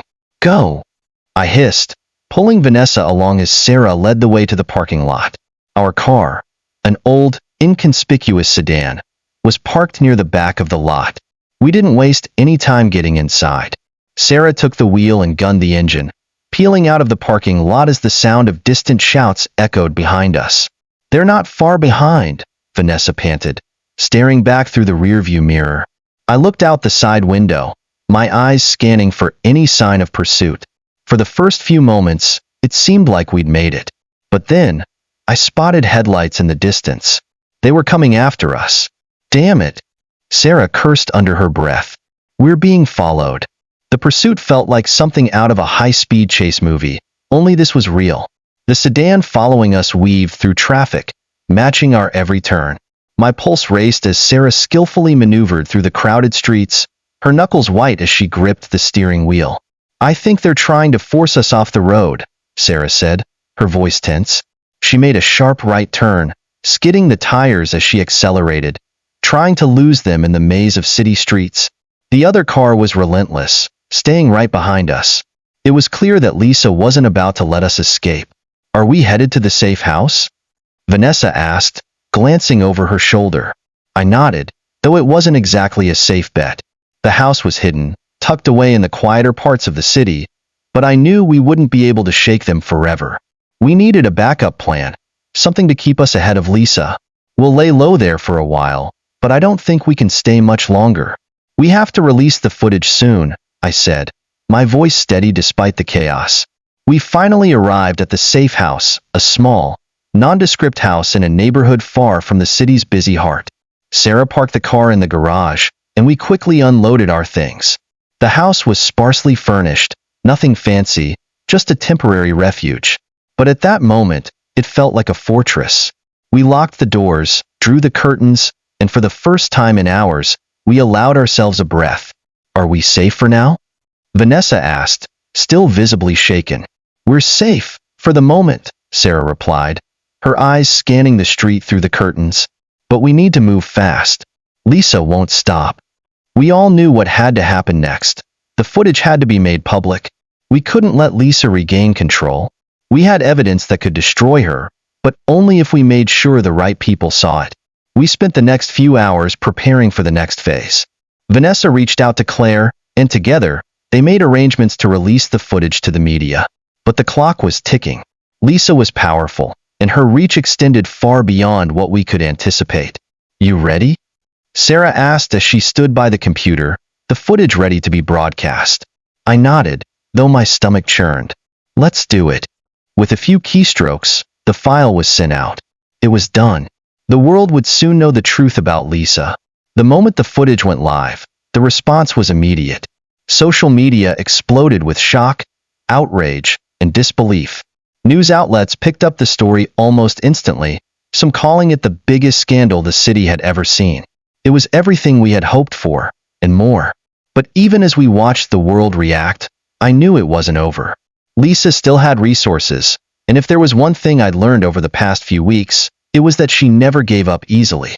We've won the battle, but not the war, I said, watching the headlines flash on the screen.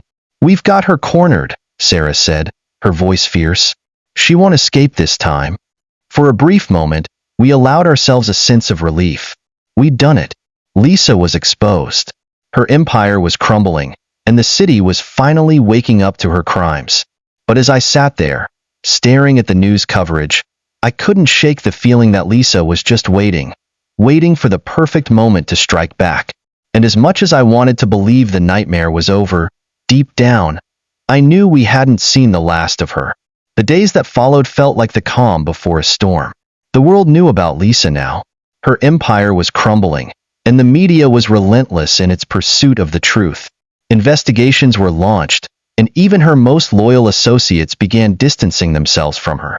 But as much as it seemed like we had won, there was a sense of foreboding that lingered in the air. Lisa was powerful. She had resources that could reach into the deepest corners of the city, and if anyone knew how to survive a downfall, it was her. It wasn't long before the first retaliatory strike came. It started with anonymous messages. At first, they were just vague threats. You won't get away with this. You think this is over? You're wrong. But as the days went on, they grew more specific, more personal. A text message appeared on my phone late one night, just as I was about to fall asleep. The words sent a chill down my spine. I see where you are. I know who you care about. Keep this up, and it'll cost you. My blood ran cold. I had expected Lisa to lash out, but this felt different. It wasn't just a warning. It was a promise. Sarah was the first to react. She grabbed my phone from my hands, her face hardening as she read the message. Lily, she said, her voice tight with tension. We can't just sit here. She's escalating this. We need to move again. She's hunting us. I could hear the panic rising in her voice, but I couldn't let myself fall into fear. We had come this far. We couldn't back down now. Vanessa was the one who suggested we go deeper underground. We had taken refuge in the safe house, but it wasn't enough anymore. Lisa had eyes everywhere, and every moment we stayed in one place made us more vulnerable. We need to disappear. Completely, Vanessa said, her voice steady despite the danger. What do you mean? I asked, trying to keep my voice calm. I've got contacts, people who can help us vanish. I know a way to get us out of the city, off the grid entirely. It's risky, but it's the only way to ensure we're safe. I stared at her, considering the options. Moving would mean cutting ties with everything. Our lives as we knew them would be over. But the alternative was worse. "We'll do it," I said finally. "Where do we go?" Vanessa made a few calls, and within hours, the plan was set in motion. The less I knew about it, the better. All I had to do was follow Vanessa's lead and trust that she knew what she was doing. The next day, we packed up what little we could carry. Just the essentials, a few documents, some money, and the hard drives containing all the evidence. We couldn't afford to leave anything behind. As we stepped into a nondescript van parked a few blocks away, I couldn't shake the feeling that this might be the last time we saw the city. "I don't like this," Sarah muttered, looking over her shoulder as the van pulled out of the safe house's driveway. "It feels like we're running scared." "We are," I said quietly, my thoughts a million miles away. "But we can't stay here. Not with her still out there." The van weaved through the streets, heading toward the outskirts of the city. The familiar landmarks of our lives started to fade into the distance, and I couldn't help but feel a pang of loss. It wasn't just the city we were leaving behind. It was everything we'd fought for.